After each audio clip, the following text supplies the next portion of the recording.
once again to the News and Impact Summits Online 2020. It's been 2 weeks since we last saw each other for News Impact audience, and now we're back with NIS Audio to discuss all things concerning audio and voice. Like audio strategy, smart speakers and AI, podcasting, and text-to-speech translations.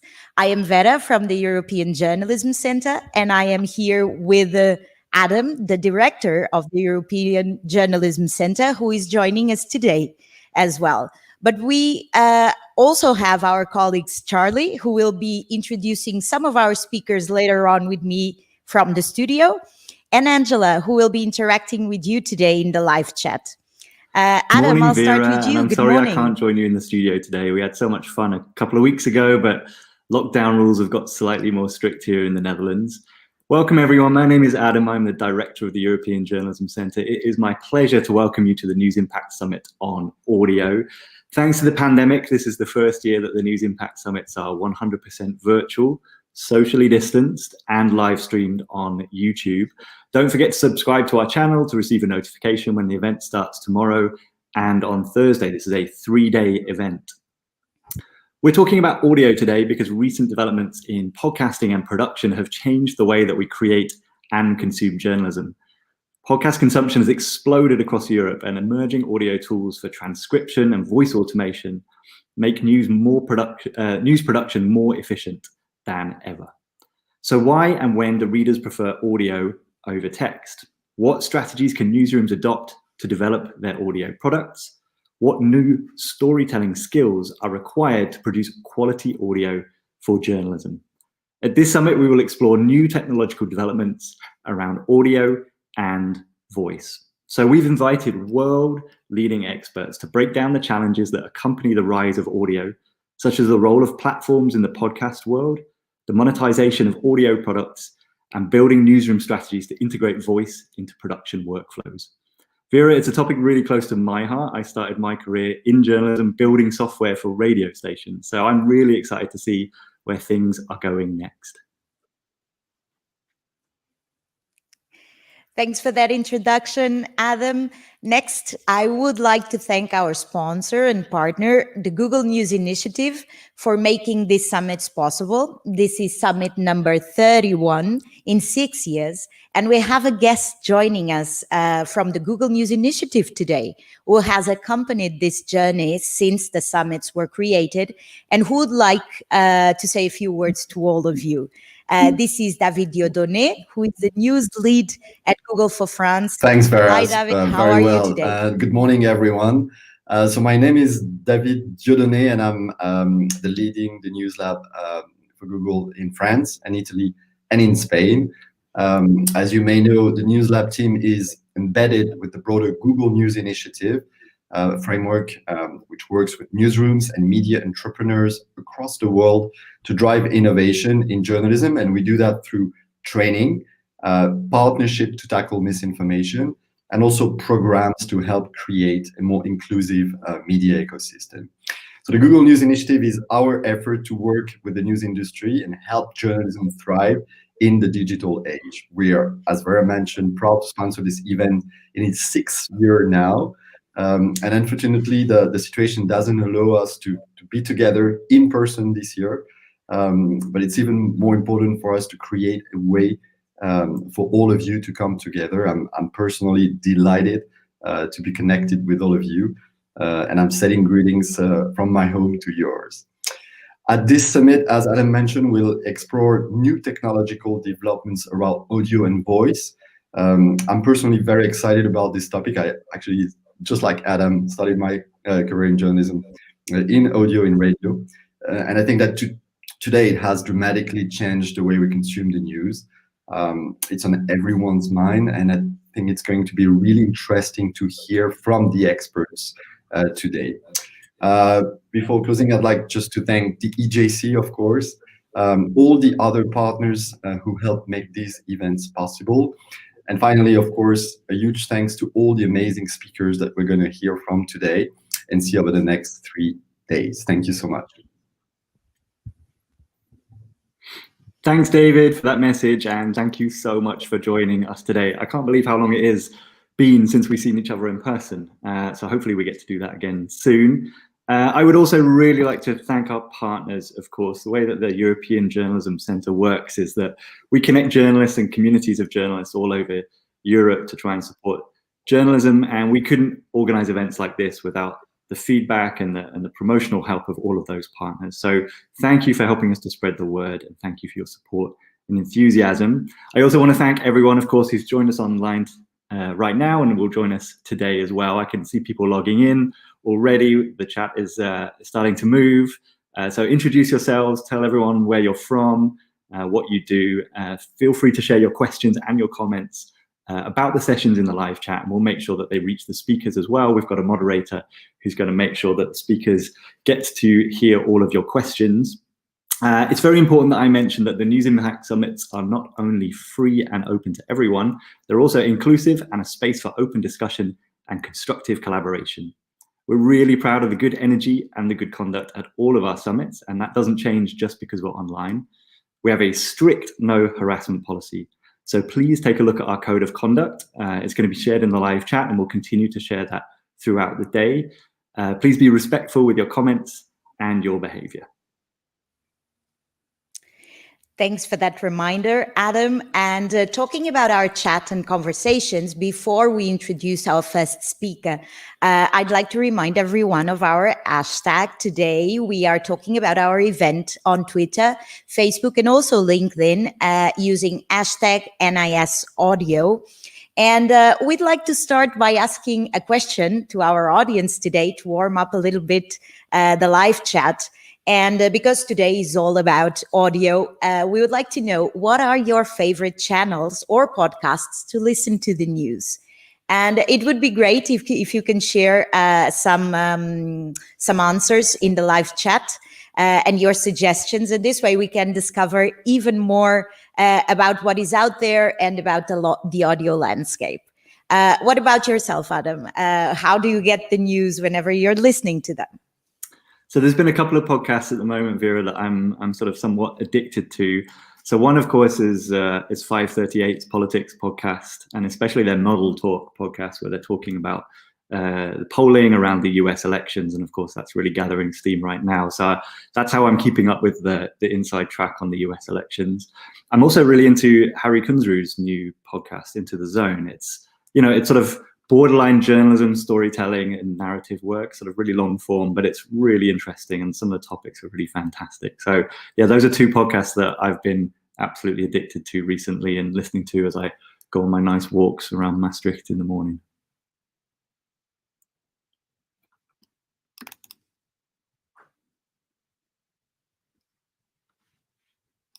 Questions in our live chat, but they will be recorded. Everyone will be able to see and to note them down for the next time they listen to the news.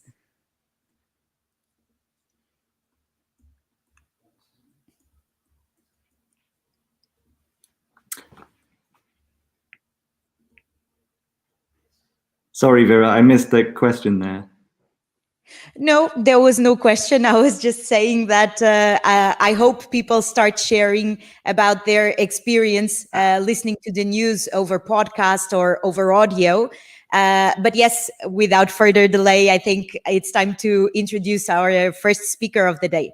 Very good. Okay, no worries. Thanks. So, well, we're all set, and I'm really excited to welcome our first speaker. We are delighted to have Nick Newman, Senior Research Associate at the Reuters Institute for the Study of Journalism. Nick and I have shared many conversations about audio, technology, and product over the years. So he's absolutely the right person to kick off this summit and to talk about what's next for us in the field of audio and voice. He's been studying this now, well, for a very long time, but for the last 3 years, he's been really working on a report looking into everything from audiograms to voice to podcasts. So Nick, good morning, and I'm going to pass over to you now to tell us what's next in audio and voice.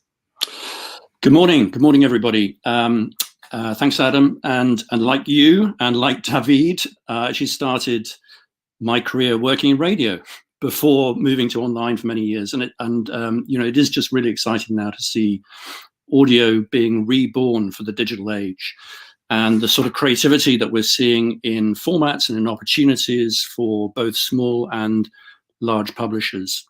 So at the Reuters Institute, as Adam says, we're just about to publish a new report on digital audio. It'll be our third in the last few years. And in this presentation, I'm going to draw on different aspects of that research and touch hopefully on many of the themes that I know will be picked up in more detail at sessions over the next few days. So we'll look at why digital audio is taking off, why now. We'll obviously explore the growth of podcasting and why daily news has become such a critical genre. I'll talk about some of the opportunities in short form and interactive audio as well, and then look at how platforms are likely to shape much of what happens over the next few years. And I'll also talk about the impact of coronavirus, obviously, on news podcasting. That's a big part of the report that I'm currently writing and will be published next month. So firstly, some data from our digital news report, which shows that podcasting is truly a worldwide phenomenon. So on average, across 20 countries, most of these are in Europe, around a third of us are now accessing at least one podcast every month. Having said that, some markets are particularly hot, such as the US in terms of audience, yes. So 100% growth in the last 5 years in the US, but also in terms of innovation. And then the UK is also starting to pick up speed, with the proportion using podcasts up 50% or so in the last 2 years. It's also worth pointing out that much of this growth is coming from younger demographics. So here you can see that 18, 20 to 24s are 4 times more likely to access than over 55s. And this is very much the sort of plugged in generation. It's the combination of the smartphone and headphones which has really taken a lot of the friction away from listening to audio. And many of these younger listeners are engaging deeply for very long periods of time. So our research shows 3 sort of core reasons why this is happening. So firstly, convenience. Audio is just incredibly easy to consume. You don't have to look at a screen, for example. It just sort of washes over you, as this person says. And obviously, you can consume audio while you're doing something else. Secondly, control. So you don't have a scheduler telling you what to listen to, when to listen to it. You can choose. And then finally, and this is really important, sort of diversity of voices and perspectives. So podcasts tend to be less stuffy in tone than traditional radio, but also in terms of the range of guests. And this really appeals to some of these younger demographics as well. But technology is not done yet. We continue to see advances in hardware and software focused on the audio sector. Headphones are developing all the time. They're getting better. They have sort of noise cancelling, which I think is an important feature not to be underestimated. They also, in many cases, have voice activation now built into them, again, taking some of that friction away. You have millions of new smart speakers going to people's homes. About a fifth of households now in the UK and US, for example. And then thirdly, you've got integration coming into cars. So Apple Play, Android Auto, all the rest of it. And I think a lot of this technology, combined with higher quality original content, is pushing audio into a new golden age. So if we look first at the opportunities for podcasts and daily news podcasts, we can see that, first of all, there is a huge number. There is exponential growth. So this is the production, something like 200,000 new podcast shows being produced every year, according to Chartable.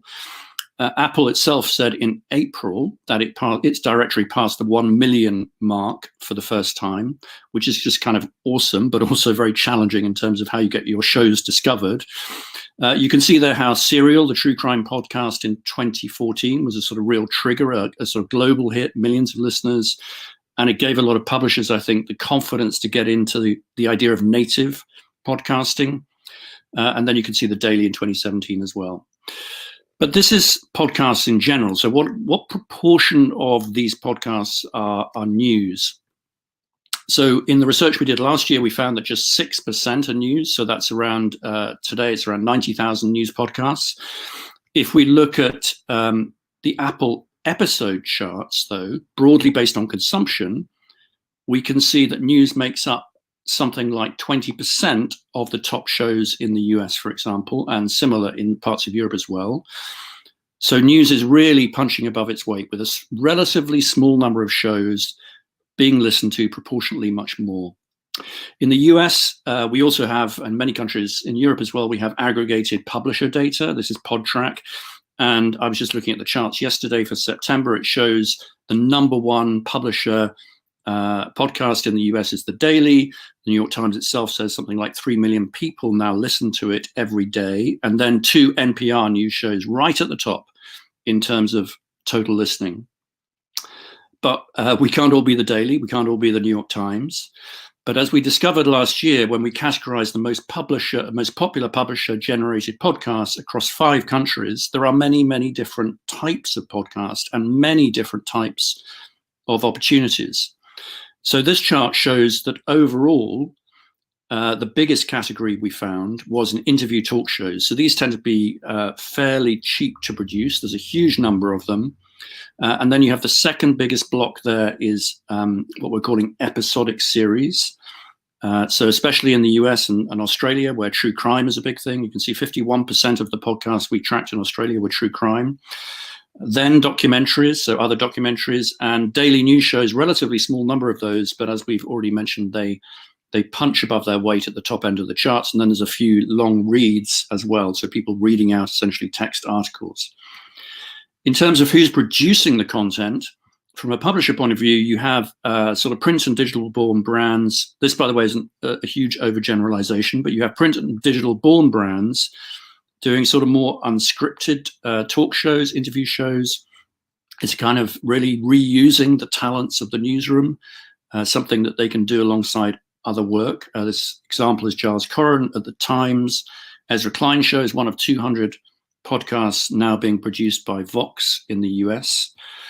And then broadcasters are also doing unscripted, but proportionately, more of their top shows are scripted documentaries. So reusing the skills, if you like, that they already have in-house. So examples here, the BBC hit Tunnel 29, and then ABC in Australia as well.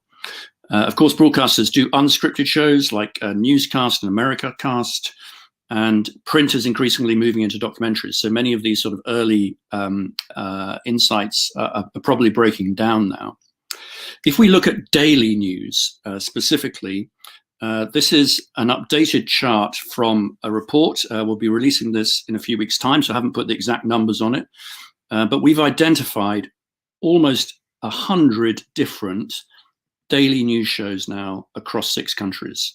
And a few years ago, there were 0. So that's more than 30 extra shows compared with this time last year. And we've had, just as examples, we've had a new launch from France Info in the last few weeks. Danish radio, DR, public broadcaster, launched a new daily podcast at the height of the coronavirus crisis. The Times of London, similarly. Apple News has launched a daily podcast, the first by a major platform.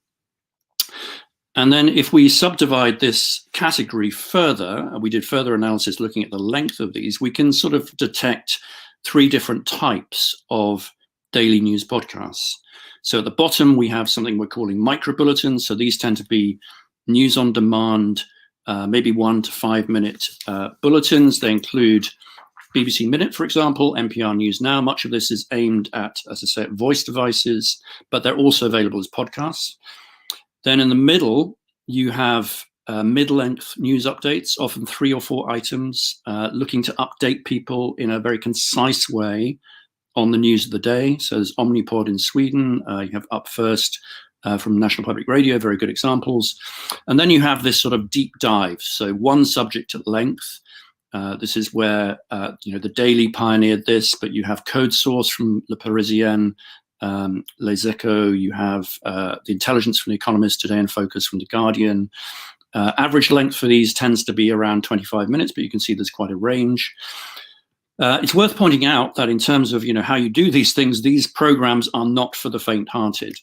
So New York Times says The Daily now has 15 dedicated staff as part of a wider audio team now of more than 30. The Guardian and The Economist around 8, some shows around 4 or 5, and I've just listed there the kinds of roles that come up most frequently. So many of them involve specific broadcast skills like presenters, sound engineers, sound designers. These are different skills and often very different from radio too. You can see Aftonbladet in Sweden has an even leaner model, so just 2 people, although of course they have access to the whole newsroom as well. And for smaller publishers in smaller countries, it is harder to justify a dedicated team, not least because there's a lot less advertising revenue available. So what about that business side? Well, the intelligence for The Economist, which has been going just over a year, maybe 18 months, has a weekly audience of well over 500,000. They listen to 2 to 3 episodes a week. They also say the show is profitable, and there's been a huge amount of interest from blue chip advertisers over the last 12 months. That was obviously before coronavirus, but in the last few weeks I've been talking to publishers, and it's really striking how they say that the revenue has actually held up extremely well. In most cases, it's above the level before the pandemic. This is not the case everywhere. So in Denmark, for example, Politiken, which makes a daily news podcast, has found it much harder to get traditional advertisers interested. So that may just be a lag, or it may be that smaller countries are ultimately going to follow a different path. And interestingly, Politiken has bundled its daily podcast for a number of days a week as part of its wider digital subscription, which I think is a really interesting experiment. We'll probably see more of that. So we know that COVID-19 has hugely affected news habits and consumption everywhere. So how has that affected podcasts in particular? Well, this is the picture in France, and this data comes from Acast, and it's aggregated across their network. And you can see that before the epidemic, so that's the yellow line, podcasting had a very, very distinct consumption peak. So early in the morning, coinciding obviously with that commuting peak. And you can see the effect of the lockdowns. So that's the green line. So this is in May. And you can see how everything is really flattened out. So listening is happening, starts a bit later, but is much more evenly spaced through the day. And then we can also see beyond that and then you've got a second peak in the early evening. You can also see how the different genres were affected. This chart comes from the United States. The data comes from PodTrack. And you can see what happened. This really just looks at the period going into the lockdown in March. And you can see that in that first few weeks, all genres dipped initially. News is the red line. And you can see how that started to rise again. And it's definitely held up better than some of those other categories like sport and entertainment. And publishers I've talked to say that news podcasting is in pretty much all cases back to pre-COVID listening, or in many cases much higher than pre-COVID listening because of the interest in the story. So part of the reason for that is we've seen publishers launching a whole load of new podcasts specifically designed to address intense interest in the crisis. So the launch of these sort of pop-up coronavirus podcasts, many of them you can see here, presented by experts and trying to explain this very complicated story. So CNN had a huge hit with Dr. Sanjay Gupta, their medical expert, quite a famous example from Christian Drosten, epidemiologist, who helped anchor this show from Germany's public broadcaster NDR, which proved hugely popular at the height of the crisis. And in our digital news report, many of our respondents felt that podcasts like these were able to provide more depth and more understanding than other kinds of media. So I focused a lot on podcasts because that's where a lot of the action is today. But digital audio is, of course, much more than that. And at the beginning of this year, we asked more than 200 leading publishers about their most important audio initiatives. And we can see that for most of them, it was around daily podcasts of different kinds, or different kinds of podcasts, chat podcasts, serialized podcasts. But then short form content for voice devices was important for around a third. And you can see about a quarter there planning to try and turn their text articles into audio, so text to speech. Just some quick examples. On the left here, you have the Globe and Mail in Canada, one of many publishers that now often offer a player embedded in their mobile site where you can read the story in different languages, taking advantage of the synthesized voices. On the top right, you have a Brazilian newspaper which has been getting journalists to read out individual stories and then turn them into a sort of Spotify playlist. You also have Apple reading about 20 selected stories. So human read these are as part of the Apple News Plus product. And then, of course, Google has launched a new service in the US, which creates this playlist of different individual stories, so atomized news from different news brands. So you get a national brand like this, national story like this, and then that might be followed with an algorithm that knows where you are, that maybe brings you one from Minneapolis, for example, a local one. And this is something that Google is paying selected publishers for. And you can see really working well in a voice search environment where you're looking for additional information about a particular story or a particular development. So this is definitely one area in which audio is likely to develop over the next few years. On the other hand, publishers really worry that in this scenario, it is going to be the platforms, it will be Google in this case, that gets the credit, and their brand that produced the story, that invested in the journalism, will be forgotten. And not only that, some broadcasters see the increasing power of platforms in this area as something of an existential crisis. And they're obviously trying to build their own destinations, their own apps. They're trying to build their own playlist functionality, their own personalized experiences as well. So you see Swedish radio, National Public Radio in the US, really investing a lot in some of the same kind of techniques and trying to build that direct relationships. So some publishers have withdrawn content. So it's been hard to get BBC podcasts, for example, on some smart speakers. And it's going to be very interesting to see how some of these tensions play out. So just a quick recap of the main points then. So digital audio is a rare growth story due to the flexibility of the medium, the intimacy, the quality of the content, very much driven by these new technologies that we talked about. And the content itself increasingly sounds different to something you might hear on the radio, and that needs thinking about. Secondly, we're still at the early stages. We're still some way, I think, from peak audio. I think there's plenty of room for innovation, especially in Europe, where things are developing, but are behind the US, which is more mature. If anything, COVID-19 has accelerated change. It doesn't seem to have slowed growth at all. Success requires a clear strategy, a clear focus. It will be important to create valuable and distinctive native propositions, and also to learn by listening to audiences and adapting content accordingly. And then finally, increasingly, distribution, discovery, these are going to become the key challenges in audio. All those podcasts out there, how do you get yours found? And it will be really important for bigger publishers, obviously, but especially for those smaller publishers. Here's just a reminder of some of the research that we've done. It's all available free from the Reuters Institute website, one on voice, one on news podcasts. And in a month or so, we'll publish one specifically looking at daily news and the impact of COVID-19. Thank you very much. Very happy to take questions. Thank you.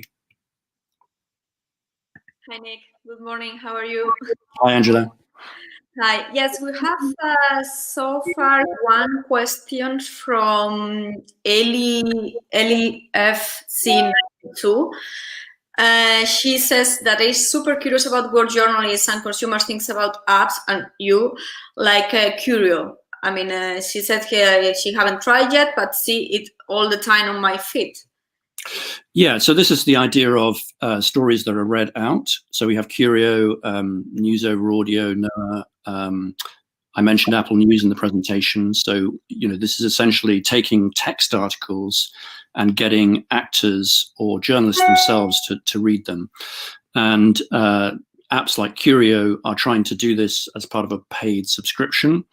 So at the moment, these are still relatively niche. Not that many people are subscribing to them. But I think it's really interesting. I think the difficulty for publishers is, do they allow that content to be aggregated in somebody else's app, or do they want to try and build that into a sort of premium layer within their own content. So The Economist, for example, has the read version as part of its core subscription. So I think what's happening at the moment is we're getting a lot of experimentation as people don't know whether that's going to be something important or not. And so they are allowing some of their content to be sampled as a way of sort of learning whether this is valuable or not. Thank you. We have here a question from Corinne Potger. Corinne asks, podcasts were a big topic at Asia Media Conference all summer. It's been suggested in the past that it might be an Anglophone phenomenon. Are we seeing a change in that? Yes, I mean, I think from the data I showed you, I mean, there's absolutely no question. I mean, the US is still way ahead in terms of penetration, but also just the sophistication, the ad market, it's just developing much more slowly. But in the last couple of years, we've really seen that change. I mean, the UK has picked up enormously in the both from listening point of view, and that is partly being fueled by content itself and publishers looking at this opportunity and wanting to get in early, wanting to get that early mover advantage. And to answer Corinne's point, I mean, we're definitely seeing growth in other parts of the world as well. Africa is a huge growth area, Asia too, Latin America. Brazil is one of the fastest growing podcast markets with very substantial numbers for podcasts from Globo, for example, one of the major publishers. So as I said right at the top, I think this is becoming a global phenomenon. And I think the reason is that it's just a great way of consuming content. And the lack of friction, the combination of the smartphone and the headphones is happening everywhere. It's not just happening in the United States. We have another question from Ole Thareksson from Swedish Radio. Ole is speaking also tomorrow this summit. And Ole asked, the new Google News audio initiative in the US, have they partnered up with a lot of publishers? So that is hard to answer because a lot of those publishers are under NDA and a lot of that is happening in the US. But yes, there are obviously a number of publishers who have signed up to that and are taking part. And as far as I understand it, those conversations are going on and Google are planning to bring that service to Europe as well. And as I said before, I think this is really interesting because it's a different model. Some of the short form audio in particular is very hard to monetize through advertising. So I think we might see some different models here, which may be about licensing content, which is essentially what Google is doing with that product, or some other sort of subscription services or bundling those things into your wider subscription. So for really short form audio, I think the monetization models may be different from podcasts where advertising works really well, low ad density and high levels of consumer acceptance. So we have here a comment from Chris Dalby. So Chris Dalby says the issue is curation now. There are podcasts with unique enough niches to find an audience, but anything in politics, news, economics is going to face an insane barrier to discovery. What do you think, Nick? Yeah, I think the issue is discovery. And the issue in podcasts, as anyone who's been involved in podcasts from the early days knows, that's been the problem. I think there will be many ways of discovery. Curation, editorial curation will be one. Obviously, word of mouth is currently it. Algorithms are pushing, Spotify's algorithms or Apple's algorithms. All of these things will be important. But yes, this is the critical thing. But I think for any algorithm, the key is to have something to say and to have a distinctive proposition. If you have that, everything else kind of kicks in. It's very hard to make a successful product if you don't have something that people really, really want to listen to, really want to come back to again and again, because that's the beauty of the podcast format. So thank you, Nick. Thank you so much for your time today and for this insightful presentation. I mean, really helpful for all of us. So yeah, we'll see you back. Pleasure. Enjoy the rest of the conference. Thank you. Thank you so much, Nick, for this presentation with some impressive numbers and also some great insight into understanding really why audio is booming and how and what are the possibilities and challenges for media organizations and also journalists. So next, we are delighted to welcome to our summit Leah Korsgaard, Editor-in-Chief at Zetland. Leah will share with us why and how Zetland decided to respond to its members' request to deliver audio stories instead of text stories. How are you today, Leah? Hi, I'm fine. Thank you. it's such an honor to come right after Nick. I'm a huge fan, so it was great to listen to him.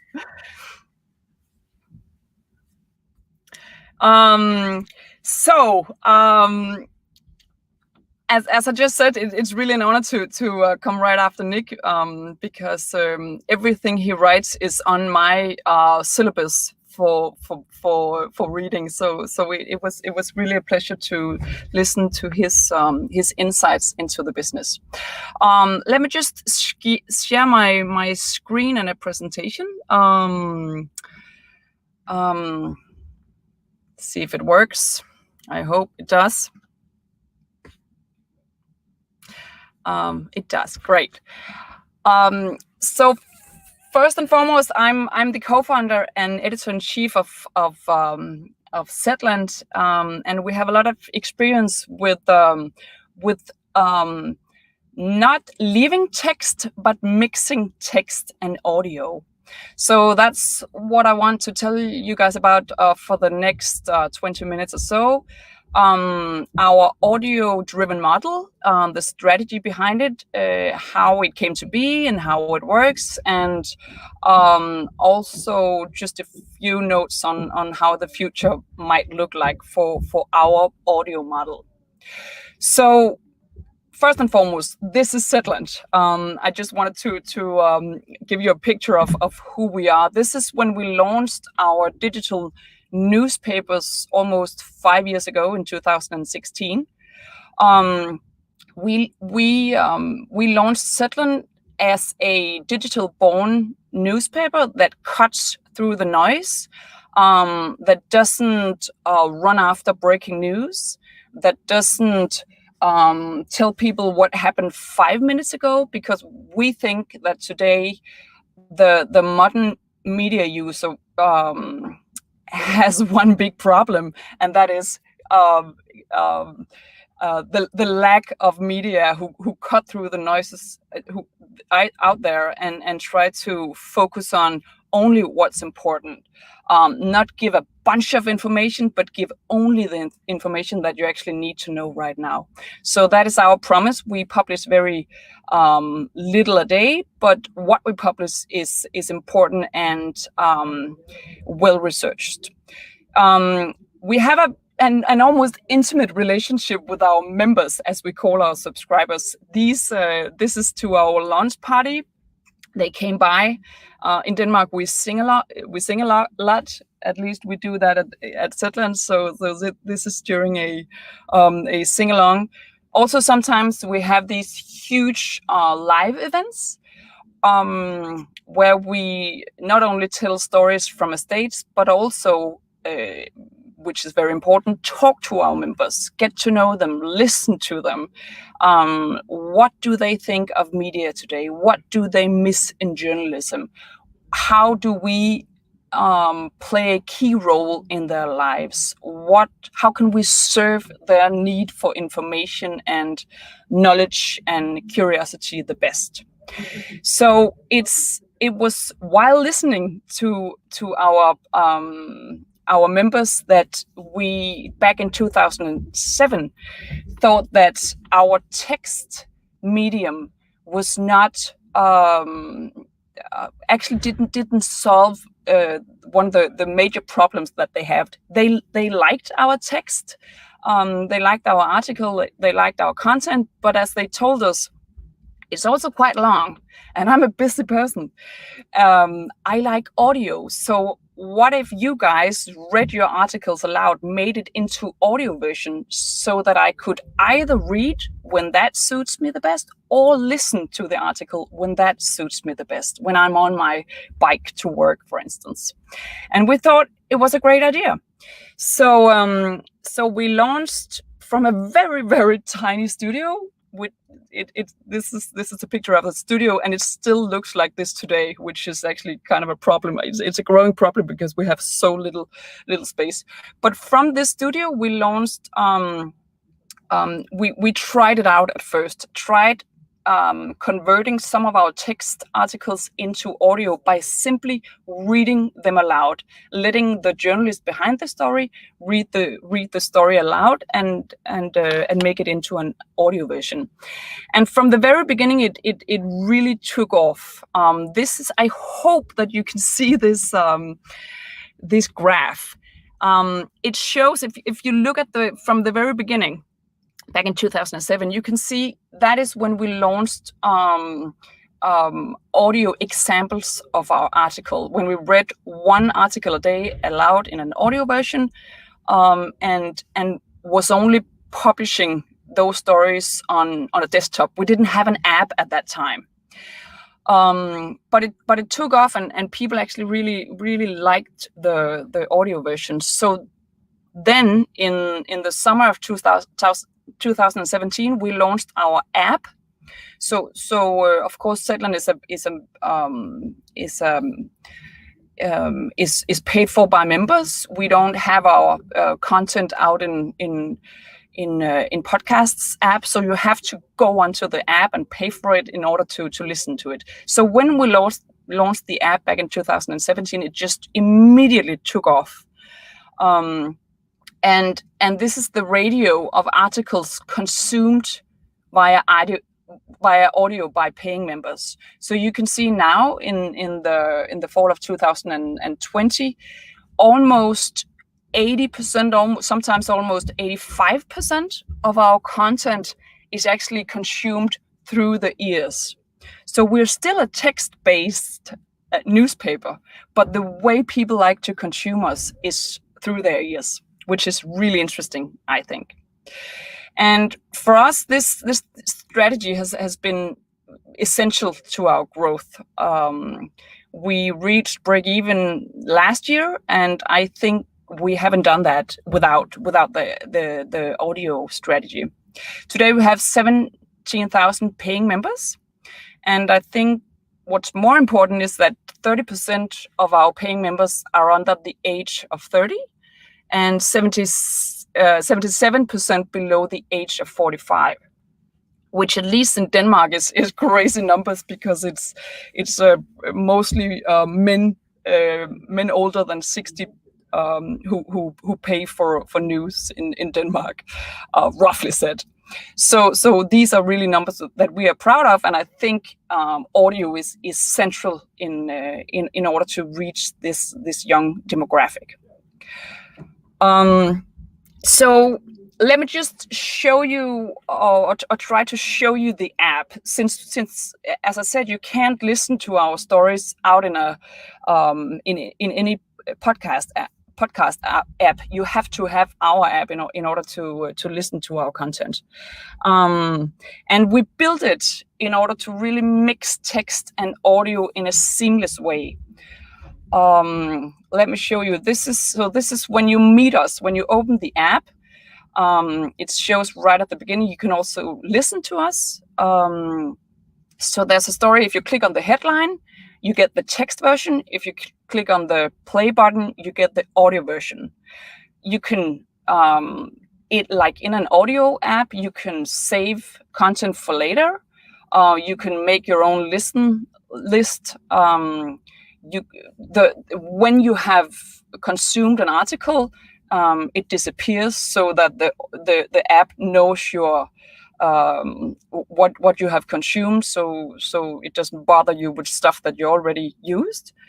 And of course, important, you can read half of the story, for instance, while drinking coffee in the morning. And then when you're out on your commuter train, you can click on the play button, and then you get the rest of the story in an audio version. So the app finds where you left the article, which is important, I think, in order to signal to our members this is one product, but you can consume it in the way that suits you the best.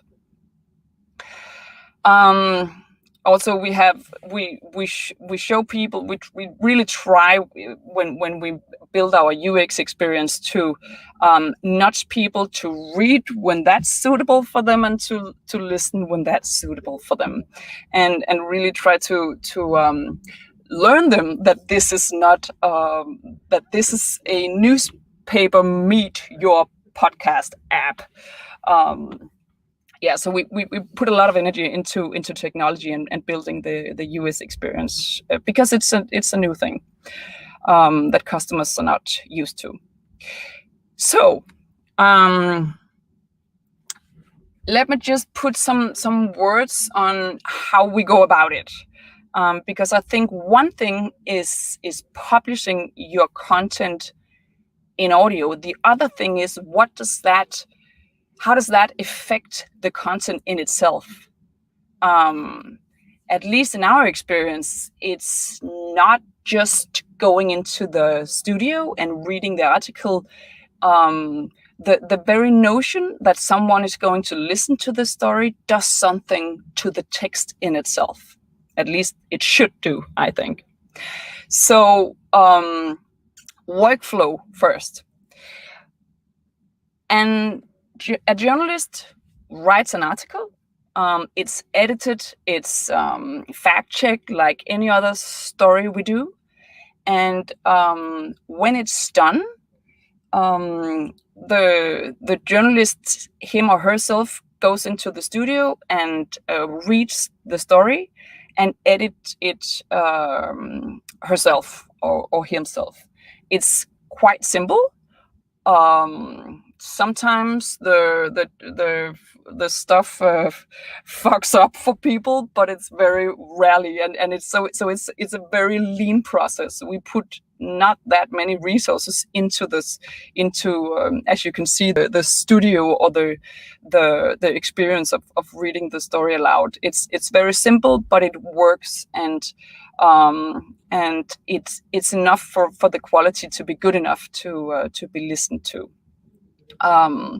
Also, I can't help but note, I think it helps that we have a quite young newsroom, that our journalists, most of them are below the age of 40, and I think that helps in order to do all the required editing themselves. It's quite easy to learn how to do that. And then when it comes to tone of voice, as I said before, a text is a different thing than a great audio experience. You have to write shorter sentences. You have to make sure that your listener is still with you. You have to sum up way more, I think, than you do in a text version. Making sure that people get the key points of the article, and making sure that, okay, so now we know this, so now we can move on with another angle, for instance. The tone of voice, I think, in order to make it work, has to be way more conversational.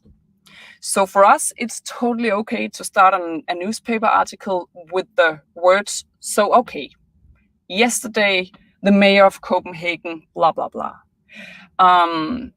We're not an anchor with suits and tie telling the news to our audience. To our audience, we're your best friend down at the bar, telling what's important to know right now.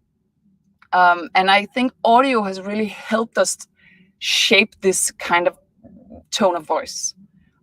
Without audio, we would still be way more conversational, I think, than many other news outlets. But audio has really focused our energy into building this friendly, curious tone that really makes our content stand out, I think, in comparison to lots of classic news content. And what I think is great about that, except for the fact that it's a way more it's a way better audio experience to listen to someone telling a story than reading a story aloud. It also comes with loyalty opportunities, with trust opportunities, with relationship opportunities, because it's not an actor who reads our stories, it's the journalist, him or herself. And just the sheer fact of having the journalist behind the story in your ear, sometimes telling you, or often actually telling you, why this story is so important, why the journalist couldn't fall asleep yesterday because he or she was so agitated about this story. That is the kind of thing I think that today builds loyalty and builds trust. It's not sounding like the classic TV anchor or radio anchor in the radio, sounding super authoritative. On the quite contrary, it's sounding like a human. And today, at least among the young demographic, I think that the human part in news production is key if we want to establish relationships with our audience, and in our case, actually make them pay for the content. So audio in that sense has not only played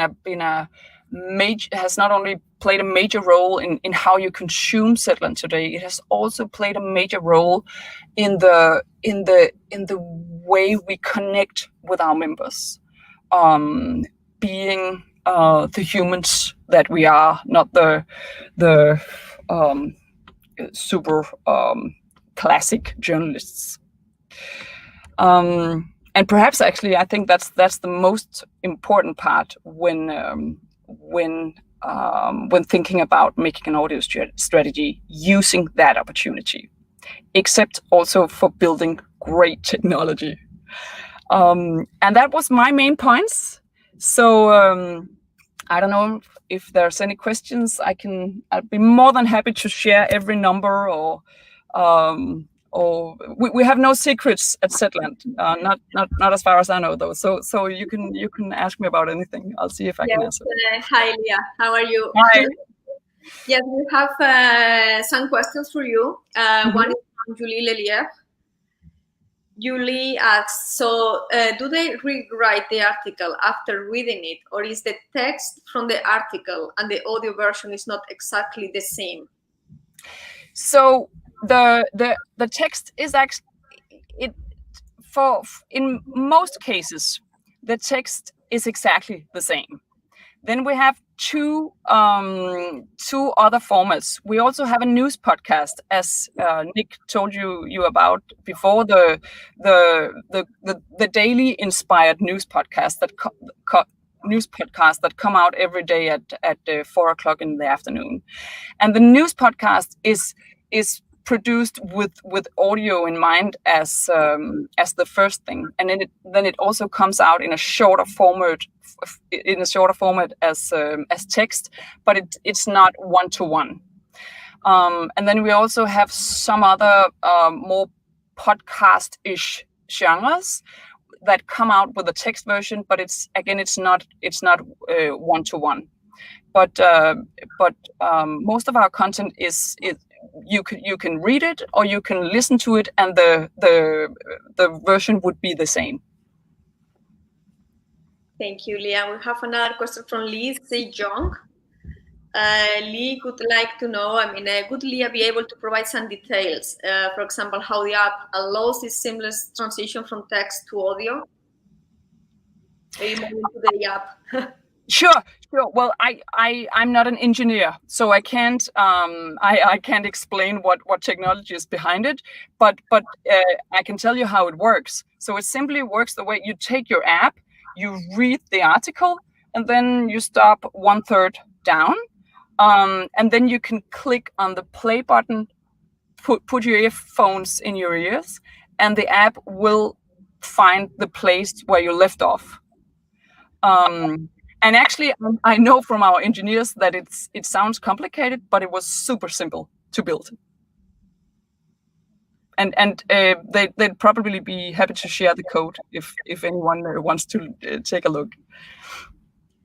So, well, there are not more questions, but I have one, Leah, because I started out my career as a journalist in radio. So my question is if your journalists are trained, because you know that it's important, the melody, the tone of voice to engage with your audience, your listeners right now. So they are, I mean, they are coming from a radio background. They receive some training in voice or melody. So most of our journalists come from text. They come from a classic newspaper background, but so we train them, and we try to train them not to sound as they do in the radio, which has made it a little hard to find the perfect coach, because there's a lot of voice coaches out there, but they think that the ideal is to sound like radio, but we have found a great coach that teaches our journalists to sound like themselves. So yeah, they are trained, and now we're in. I'd say we're in the beginning of a chapter 2 of the audio strategy, where we have hired audio producers and music people and people who come from audio in order to enhance the audio versions. Yeah. Thank you so much for answering my question, Leah, and Sure. thank you so much for being here today. It was a pleasure to see you again. This time, you too. but hopefully next time in person. Sure. Thanks for having me. Great day. Back to Vera. Yes. Thanks a lot, Leah. That was really, really interesting. And I can see in the chat there's a lot of curiosity about this feature that allows everyone to switch from reading the story to suddenly listening to it. And some interesting exchange is going on also in the chat, so don't miss that part. Thanks everyone for joining the first part of News Impact Summit on all things audio, this first couple of presentations this morning, and for sharing your reactions and questions with us as well. In the meantime, Charlie has joined me here to help introduce our next speakers. Hi, Charlie. Hey, Vera, and hi, everyone. I'm glad that I'll be joining from the studio today. And before we move on, I would say this is a perfect moment to take a 15-minute break.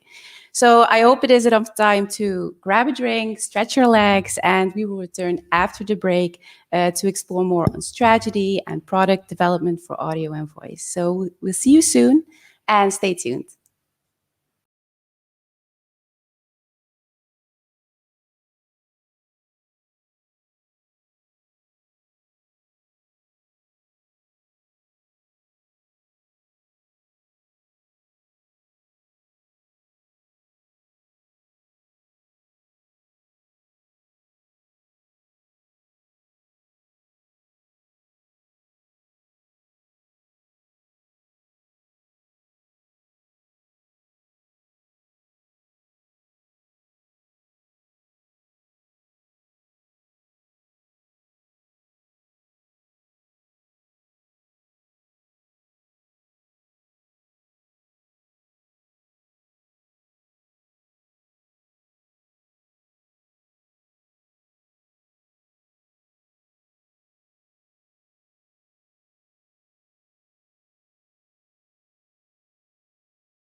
and welcome back, everyone. I hope you enjoyed your break, and thanks for joining us on the second part of NIS Audio on its first day.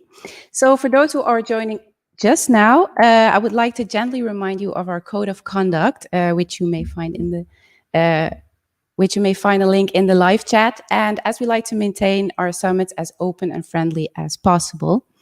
With that said, our next speaker, I would like to introduce Emily Quinn.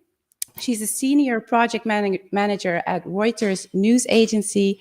And Emily will tell us all about Reuters' strategy for audio and voice and how this is seen as the new frontier for the news industry. So welcome, Emily. How are you? Hi, Jolly. I'm good, thank you. Thank you very much for the introduction.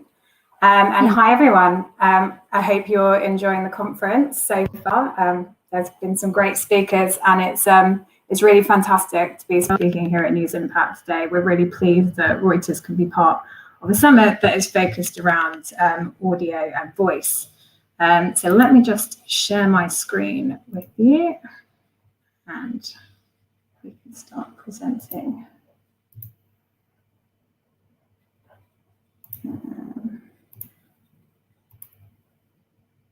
Can everyone see that now? Is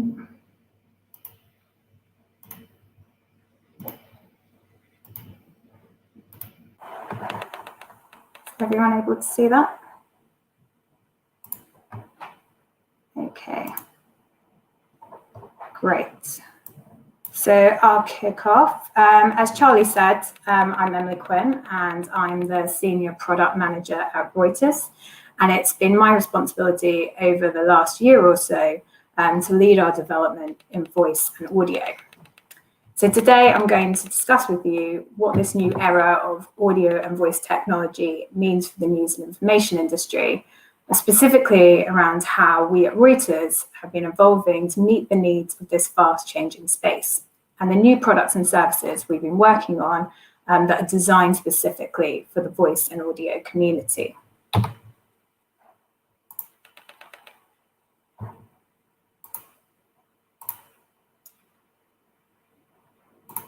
So, however, before I start, for anyone that isn't familiar with Reuters, I should point out that we're not a regular publisher.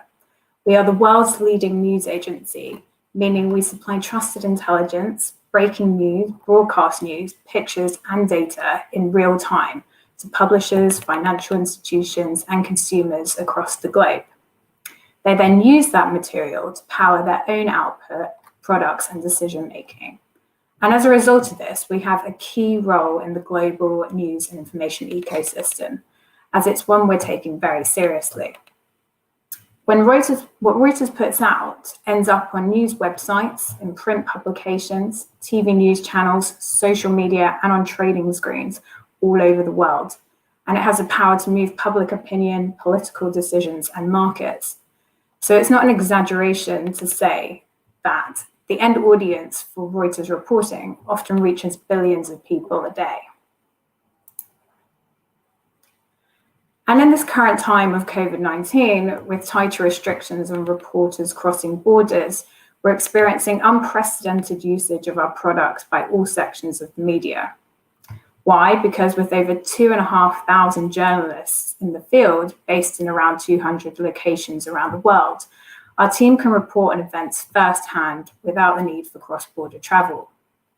You can gather the real scale of this from the orange on this map, which shows every location where we have bureaus and journalists permanently based. So you can see Reuters is a truly global organization that enables our customers to get direct access to unbiased, factual, first-hand reporting from places they may struggle to send their own people to. So Reuters has been around for a while, and it is a company that has certainly seen a few changes in technology. When our founder, Julius Reuter, first started building news services in the 1850s, he was using homing pigeons. So you can see that we've come a long way since then. But because of this long history of adaptive change, it means that we're conscious of the need to keep looking over the horizon for what's coming next, and trying to assess whether new technology trends really are game changers for our business or just another flash in the pan.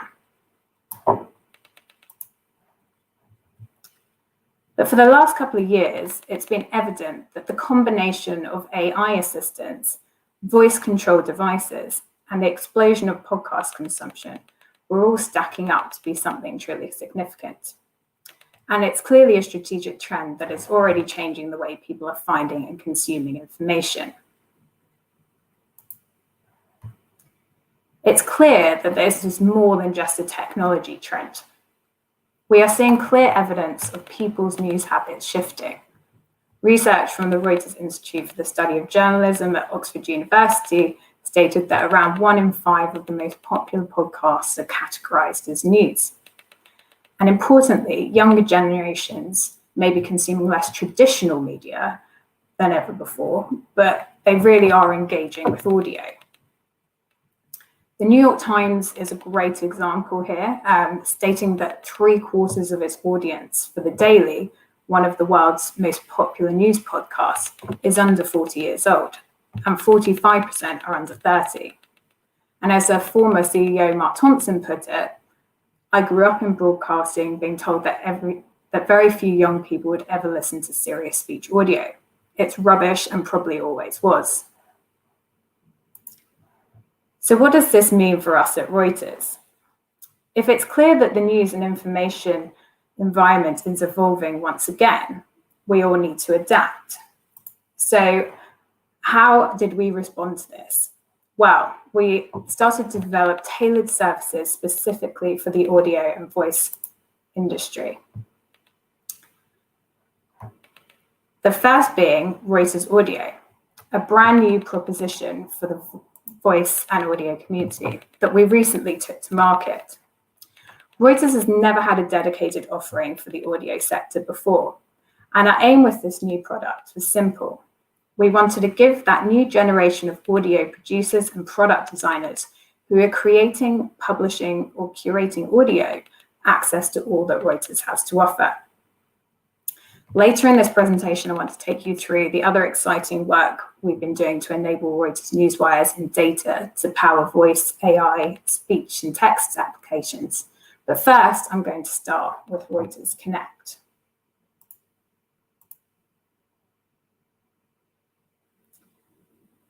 Reuters Connect is our award-winning multimedia content discovery platform.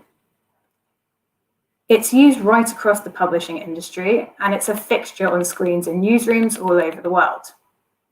What is new is that we've now updated the Connect platform to enable it to be used by podcasters and audio producers to access a treasure trove of real-world audio. So what does this actually mean in practice? So let's imagine I'm making a podcast. When I open up Reuters Connect, I can immediately see all the content that is coming in. A wide range of clips from all over the world in all media and with new material being added in real time. It's essentially a huge and ever-growing library of sound with a mix of new speech sound bites and actuality that audio producers now have at their disposal. So for instance, if I wanted to find a key moment from a news event relevant to me, that could be the ongoing COVID story, the protests in the US, or for example, in this case, if I'd been interested in what had been happening in Hong Kong, and I wanted to use the audio from this clip of a brawl that was breaking out among legislators in a Hong Kong parliament, I can simply find the item on Connect, open it, and play.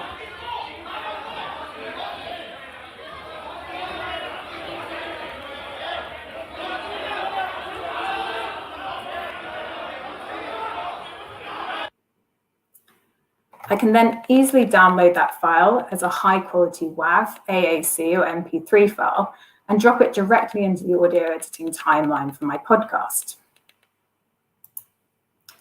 And just to give a real-world example of a customer who's been using our material to do just that, this is The Economist, the intelligence podcast that ran an item about the shortage in personal protective equipment the health workers at the very beginning of the COVID crisis. You can hear how they used a clip, which was originally recorded by our Reuters team on the ground, of nurses protesting and being interviewed about the lack of PPE outside Harlem Hospital in New York. All over the world, the kit needed to face the COVID-19 pandemic is in short supply. Ventilators for the critically ill, chemicals used in tests, and personal protective equipment, or PPE, such as gowns and masks. The lack of PPE has drawn protests from healthcare workers.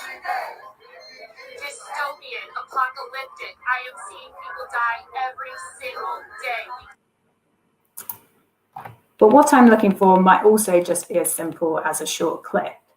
So here, for example, I might want to use just the sound of the closing bell on the New York Stock Exchange to illustrate an audio piece I'm making for my finance podcast.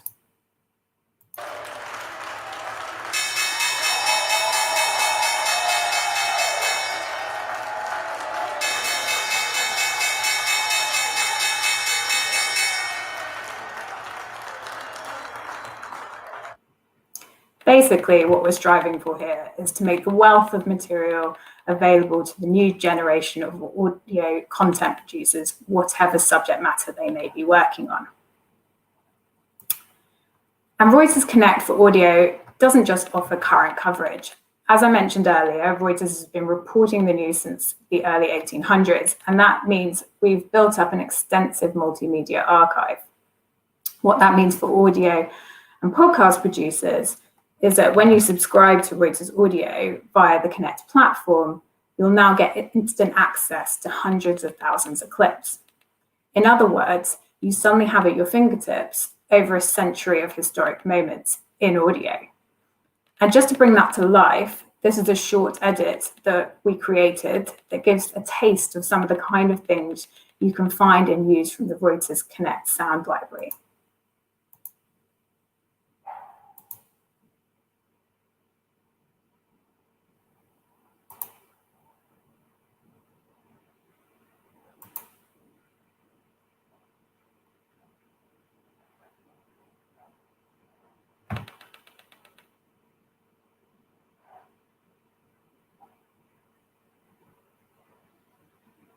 In 1903 recalls the first flight of this primitive biplane making aviation history.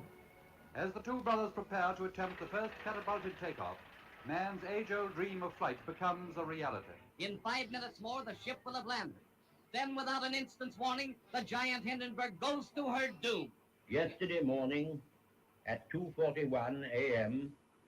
at General Eisenhower's headquarters, General Jodl, the representative of the German High Command, and of Grand Admiral Dönitz, the designated head of the German state, signed the act of unconditional surrender.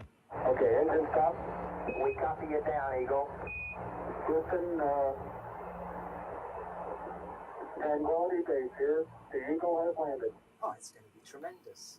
Absolutely fantastic. You know, the dreams that we've had in the past of being able to access what's called the information superhighway and perhaps do our shopping out on the information superhighway, do some banking perhaps, go to a travel agency. Tonight's accident is a terrible tragedy. The death of the Princess of Wales fills us all with deep shock and with deep grief. The deliberate and deadly attacks which were carried out yesterday against our country were more than acts of terror. They were acts of war. Today, I say to you that the challenges we face are real. They are serious and they are many. They will not be met easily or in a short span of time. But know this, America, they will be met. It's a great thing. I think it's going to be great. No, I think it's a great. I think it's a fantastic thing. To the world leaders and those in power, I would like to say that you haven't seen anything yet. You have not seen the last of us. There's also the possibility of super spreading events. The global community is very familiar with what has happened with SARS in the past, and this is something that is on our radar, that is possible, and what we need to prepare ourselves for. So you can hear Whether your show is about history, science, politics, business, showbiz, or sport, there's an incredible library of rich material here waiting to be discovered.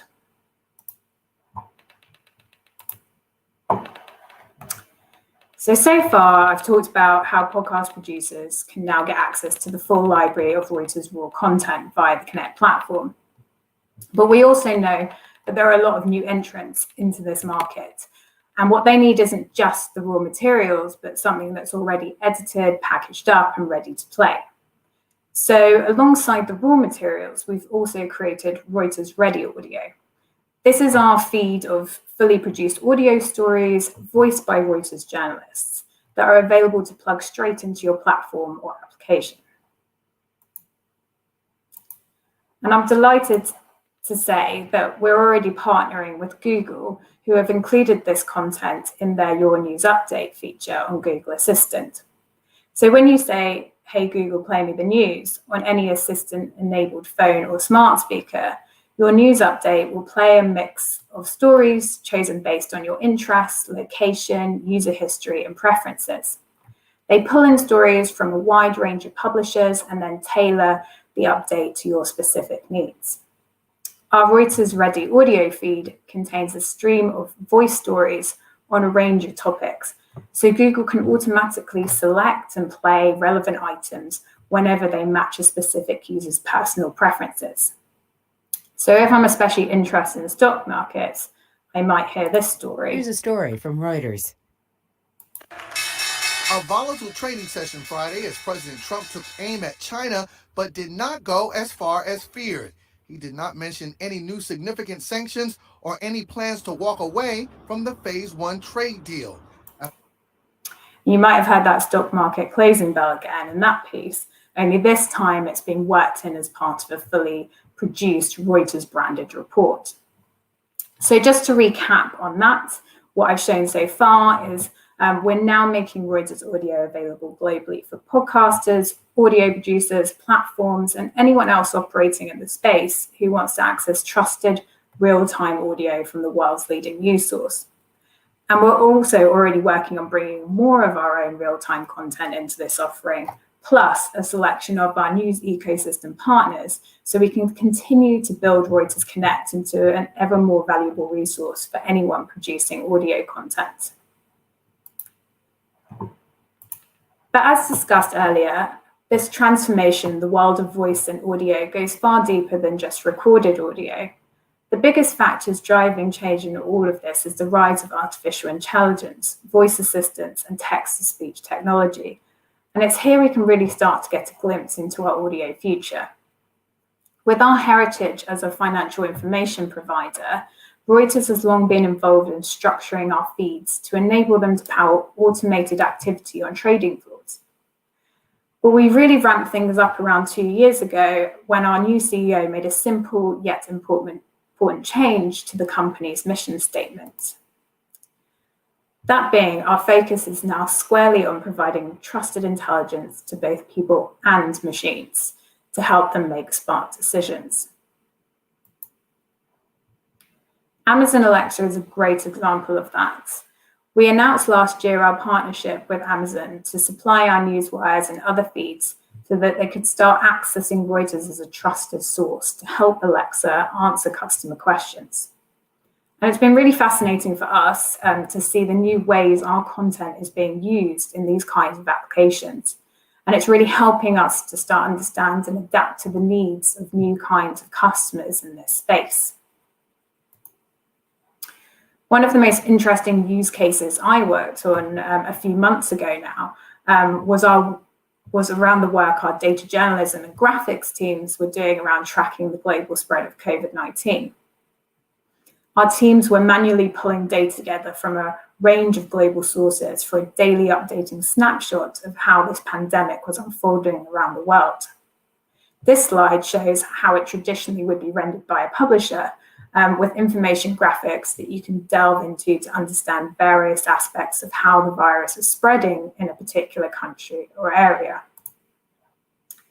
However, on Alexa, the same underlying data feed powered a radically different user experience. So in the first 6 months of reporting these figures, if we were to have asked Alexa how many coronavirus cases there had been in the UK, you would have heard the response. According to Reuters, as of the 21st of May 2020, there have been 250,908 cases confirmed of the novel coronavirus in United Kingdom. Additionally, there have been 36,042 deaths and 344 recoveries confirmed due to the novel coronavirus in United Kingdom. And if we wanted to go a bit deeper into the US data, where our team had been tracking right down to a county level, we would have been able to ask Alexa, how many coronavirus cases have there been in, say, Cook County? According to Reuters, as of the 21st of May 2020, there have been 67,551 cases confirmed of the novel coronavirus in Cook County, Illinois. Additionally, there have been 3,114 deaths confirmed due to the novel coronavirus in Cook County, Illinois.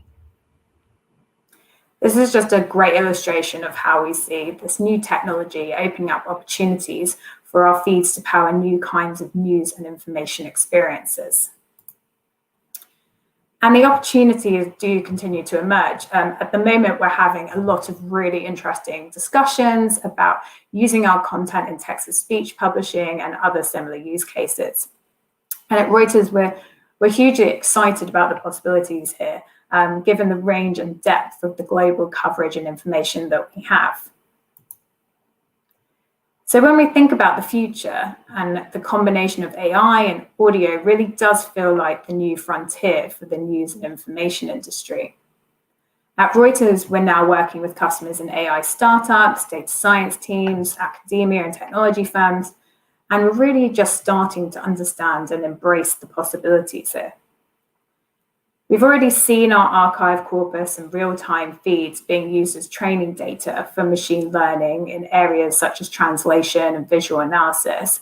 But as we move further and further into the future, what's becoming increasingly apparent to us is that what all these applications seem to need is exactly what we offer, and that's trusted intelligence. So for us at Reuters, we do believe that as long as we're staying focused on our core values of capturing what is really going on in the world in an unbiased, factually and accurate way, our news and information will be as relevant and valuable in this new era as it's ever been.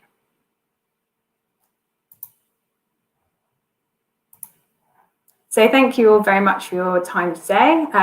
And if anyone would like more information on what you've seen, please do get in touch with us and the address on the screen.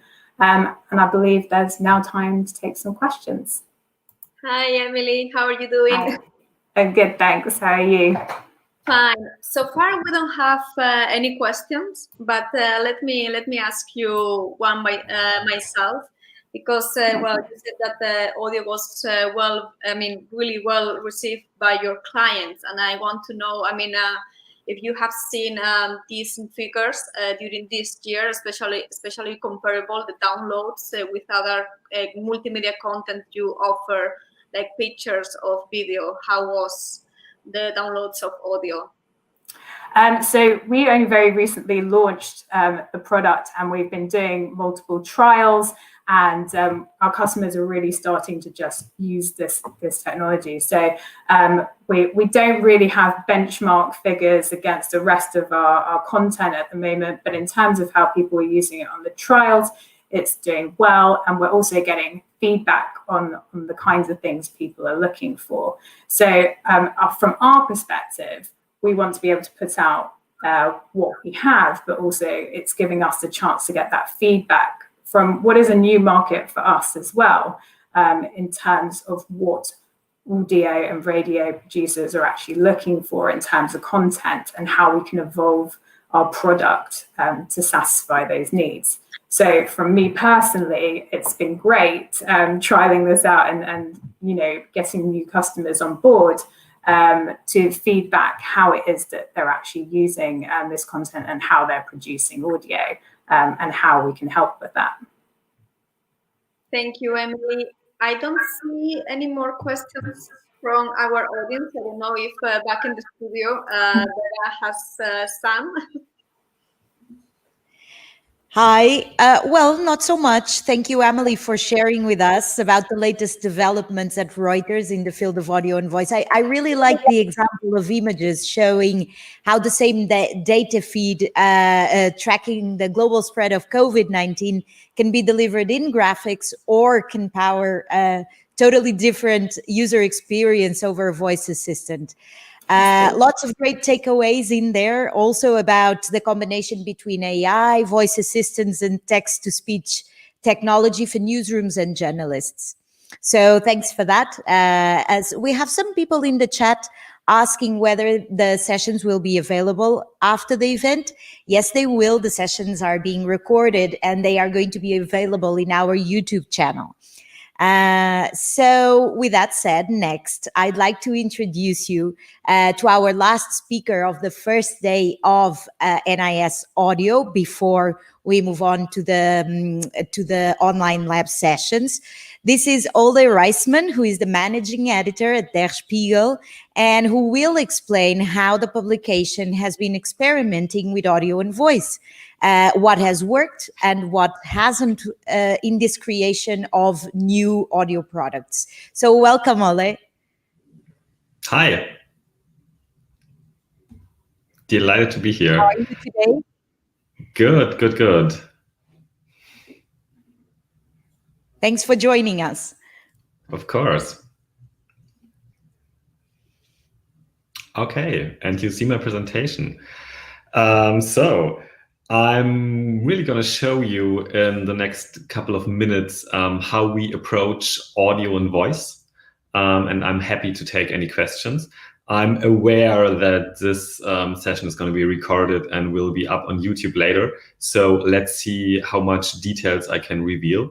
But please get in contact and shoot me an email and let's talk behind the scenes. Maybe I can give you some more insights, some more figures and data that's not very publicly available right now. Okay, so this is German, of course. We are a publication in Germany.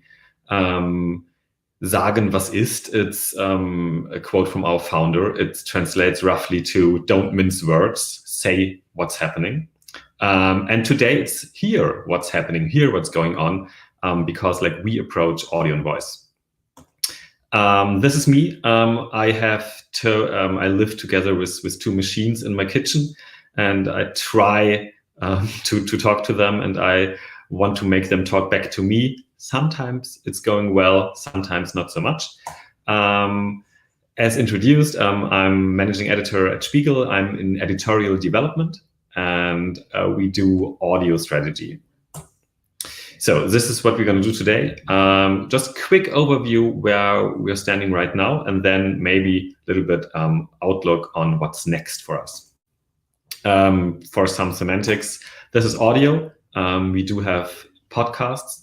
We do news updates, and we do audio stories. And I will go deeper in each one of these categories. And then there's voice, which we understand it's a means to access not only, but also audio content. How it all started, we started our first podcast 2017. It's a political podcast. It's on air, so to say, once a week. It's hosted by the two leading women of our audio department, and they do a mixture of go out on the street, do report, capture real voices, and then do more of a storytelling approach. So it's a bit of a mixed bag. It's an interesting show. It's a long-running show. And we do some audience surveys, and we know that the audience is somewhat slightly on the male side. It's age 35, which is very young for us, and 90% have an A-level education. And then an interesting figure, 87% listen till the end. So with podcast statistics, you never quite know. But if people listen to podcasts on our own platform or on a platform that has statistics available, and when we do user surveys, we can get an idea of who actually listens to our podcast, a pretty good idea actually. And then we do these surveys and go deeper and go into demographics. So this is how it all started. Today, we have a roster of 7 podcasts which are freely available. So you could say that there's like on any given day of the week, there's a new episode of a podcast, more or less. Some of these podcasts are organized in seasons. So after one season ends, there might be a couple of weeks before the next season starts. Sometimes it has to do with advertisement because these podcasts are freely available. They are paid by advertisements. We see them as an ever-expanding range of podcasts on a specific topics. So this is not all the Spiegel has to offer, but this is catered to a specific audience. Sometimes it's a little bit different what we do in each podcast. We have like Lobo, it's a podcast. He is the columnist. He has a weekly column. And when people of our community react to his column, he later on takes these comments and makes a podcast out of the comments and comments on the comments. So there's then a community engagement situation happening. In other podcasts, we do see that really we reach a younger audience. So the podcasts we offer really are an important part of our strategy to reach a younger audience, not necessarily on our own platform, but also on platforms outside of our reach. So we do have a business publication, Manager Magazine, Harvard Business Manager. There are podcasts as well who live in our podcast ecosystem offering. And then there is the news briefing. We launched not quite a year ago. All you need to know in 3 minutes or less, updated very early in the morning. Our Australian news desk helps with that. Then updated 2 more times at noon and at night to really give you just the news without much hassle. And this is a product we launched specifically to aim for smart speakers and the smart home. I will go into details later. So a younger audience, we do see it's mostly an off-platform thing for us. Most of our podcasts and news briefings are not listened on our own platform, in our own app, but on external platforms. So that's interesting. Advertising works really well for us. We have very high production values. We don't do just people in the studio talking to each other. We try to have a premium experience to really stand out from the crowd. That means high production costs. But if we can secure advertising, it works out really well for us. And we have an attentive audience. As I mentioned, the listen through rates are off the charts, especially if you compare it to stats, how many minutes people spend with an article. So the audience is more engaged. This is great for us. Just a little aside here, in the first weeks and months of the Corona crisis, we switched one of our weekly podcasts to a not exactly daily, but like we ramped it up to 4 to 5 episodes each week to really help people live through the Corona crisis. So we didn't see numbers go down, but we did see numbers go up, especially for this one podcast, but also all our other offerings. We didn't see a nosedive in numbers and even not on advertisement, speaking of audio and podcast, which is helpful, to say the least. That was a free world. Then we have audio content exclusively for subscribers. One is our weekly podcast where our colleagues tell the biggest stories of the week. And then we recently did a podcast mini-series about the large situation with the airport in Berlin-Brandenburg, which we maybe we'll see an opening in the next couple of days or weeks. Let's see how that works out, which is totally over budget. And you know the story. We had a reporter had very detailed insight in all the inner mechanics of these fiasco. And we did a 6-part mini-series. And I will tell you about these exclusively for subscriber podcasts later. Just to make the picture complete, we do audio stories, which are the most important stories of any given week read by professional speakers. So we experiment with text-to-speech. We have implemented it in beta versions. It works quite well, but in order to give a really premium experience with all the names, with all the places, so text-to-speech might be an option to have like every piece of content in an audio format, but in audio stories, we're looking for a more premium product. And this is really, we use people from the radio scene who are really experienced in reading texts to have a good experience. Okay, behind the scenes, we have a web player, HTML5. Some of you might know that especially Apple changed how HTML5 audio and video works. So we had to build a native audio player for our apps so that people actually could listen to our podcasts and not that the telephone shuts the podcast, the audio feed down after a couple of seconds. That works now, which is very good. We have it in player, and in the back end, we started ours back in the days with SoundCloud, switched to Omni Studio recently. Very happy about that. Okay, so the news briefing, just quickly. We had an Alexa flash briefing skill, which was a robotic voice telling just the headlines. That was not a good experience. So we started we hired people to do the news in a real way. 3 minutes, as I said, and we see here on weekdays, it's the uptick, and then on the weekends, we see the numbers go down.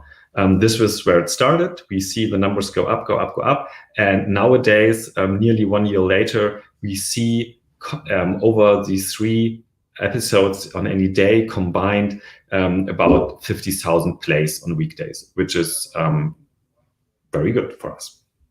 It's monetized by advertisement. So after we give you the news in 3 minutes, after it, we have an advertising segment. When we started out, we really thought this could get traction on Alexa devices and on Google Home devices. But then Spotify came and did Your Daily Drive, a playlist specifically catered to people who are commuting, who want to listen to music mixed in with news segments. We didn't know it before. It just happened that when we launched our update, Spotify launched Your Daily Drive. And this shows in the numbers. The moment Spotify launched Daily Drive, our numbers went up significantly. There was a small period where we can see in the data that in the Daily Drive playlists, we were a little bit more down in the ranking of Spotify, but that it returned after a while. Then we had some analytics stuff going on, but overall we see the numbers go up. And in the end, here's a chart which shows you the distribution. Where do people listen to the news update? It's on our own platform. It's on Spiegel. We see Spotify, roughly 1/3 of our listeners are through Spotify. And then we have Alexa News and Flash Briefing. That's the smart speakers. Could be higher, especially if you know that at least in Germany, people say that 11 million people are using smart speakers. As Nick in the morning told us, most people use it for music. But then again, news is an important feature of these devices.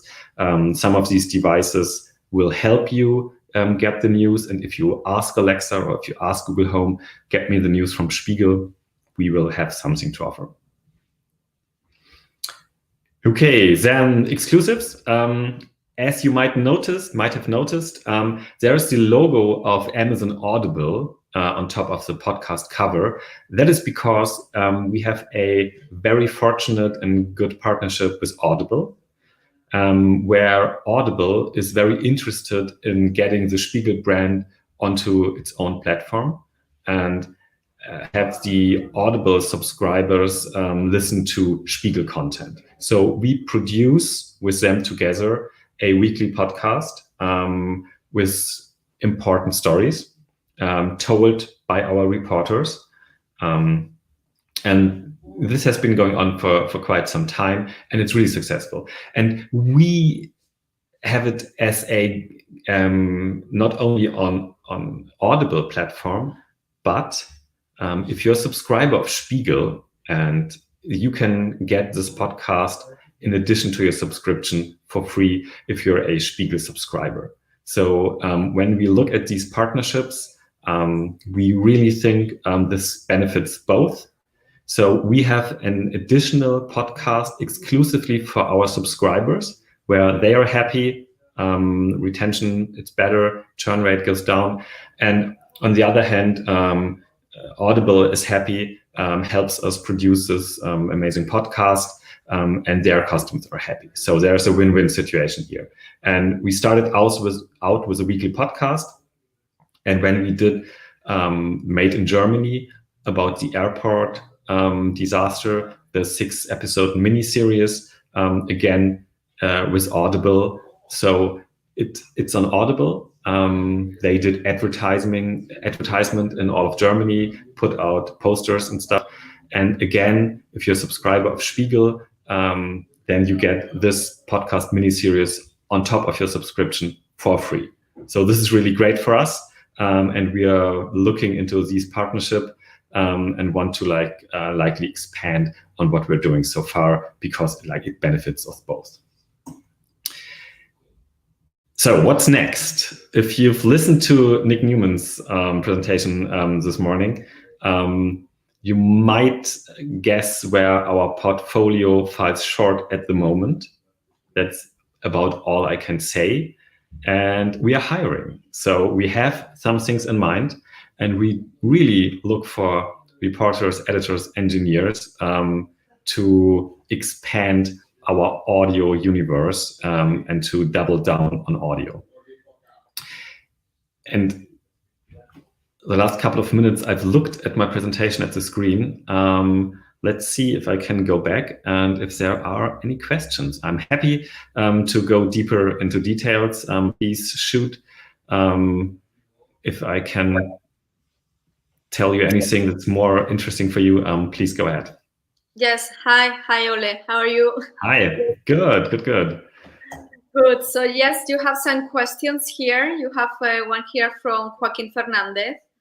Joaquin asks, hello, I'm Joaquin Fernandez, multimedia editor from La Diaria. How is the relation of listeners of free content versus the listeners of content only for subscribers? Thank you. So much more people listen to the free podcasts. We look at our free podcasts. They play an important role in attracting a younger audience, and we see it as a top of the funnel means when we can get into a relationship with listeners who really invest time, listen to our reporters.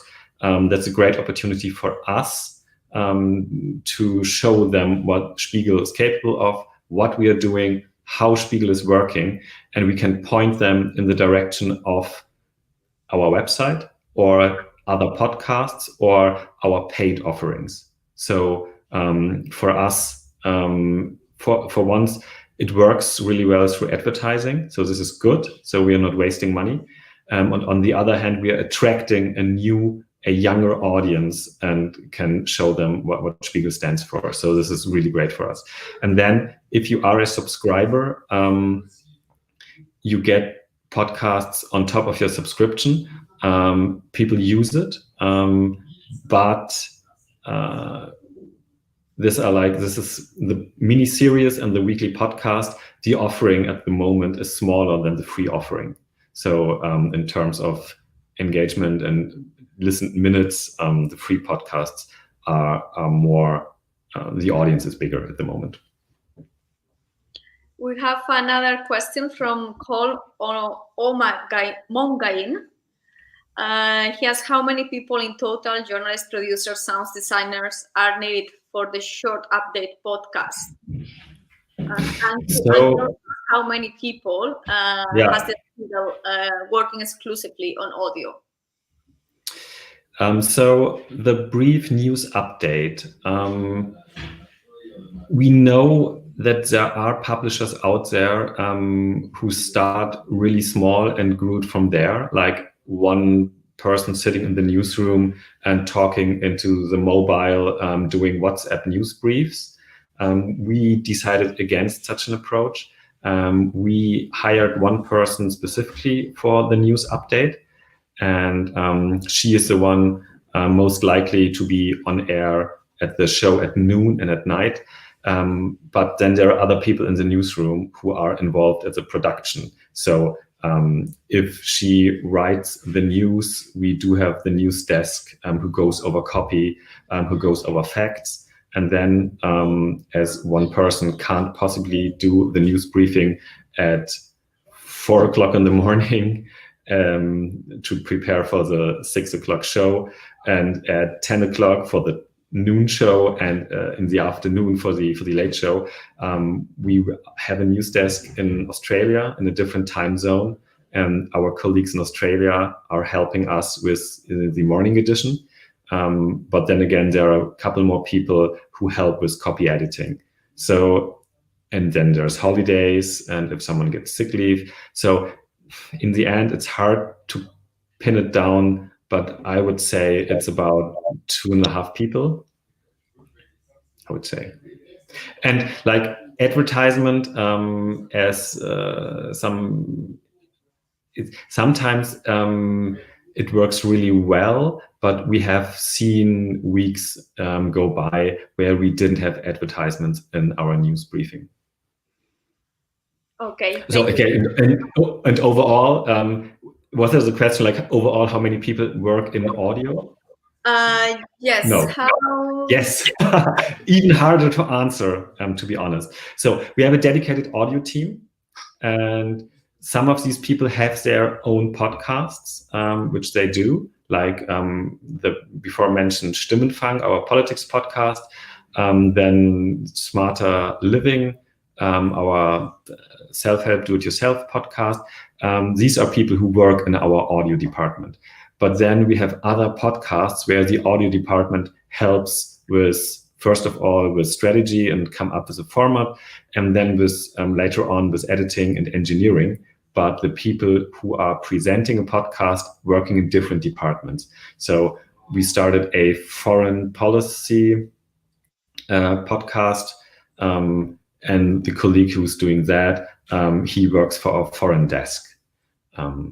And now we have to see when we expand our podcast portfolio that we go to the desks and are like, oh, could someone from your department would be great if he would do a weekly podcast. And as you all know, a weekly podcast can very well mean that one person, I mean, how much else can you do if your ambition is to produce a really good podcast that gets tens and tens of thousands of subscribers, which is monetized by advertisement, and stands out because, as Nick told us before, the competition is growing, and each and any publisher is doubling down on audio right now, and it depends on the market. But in Germany, we have a strong public broadcasting sector with highly regarded shows.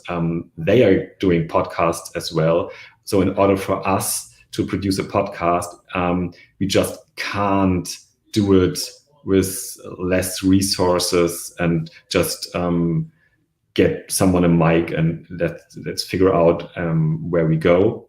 That was possible 2017. Nowadays, the stakes are much higher, and we really need more resources to produce podcasts than 4 years ago.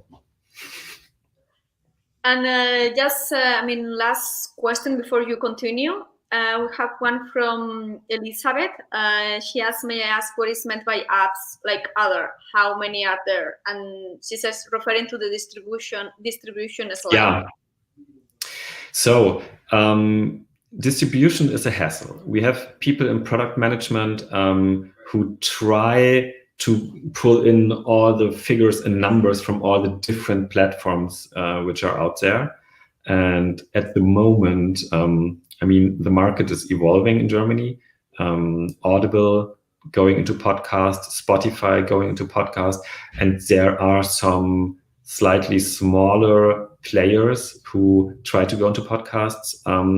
We have Podimo, for example, and then there's apps from large publishers and even from television and media companies who try to mimic the Spotify approach. One large private television network has launched its own app.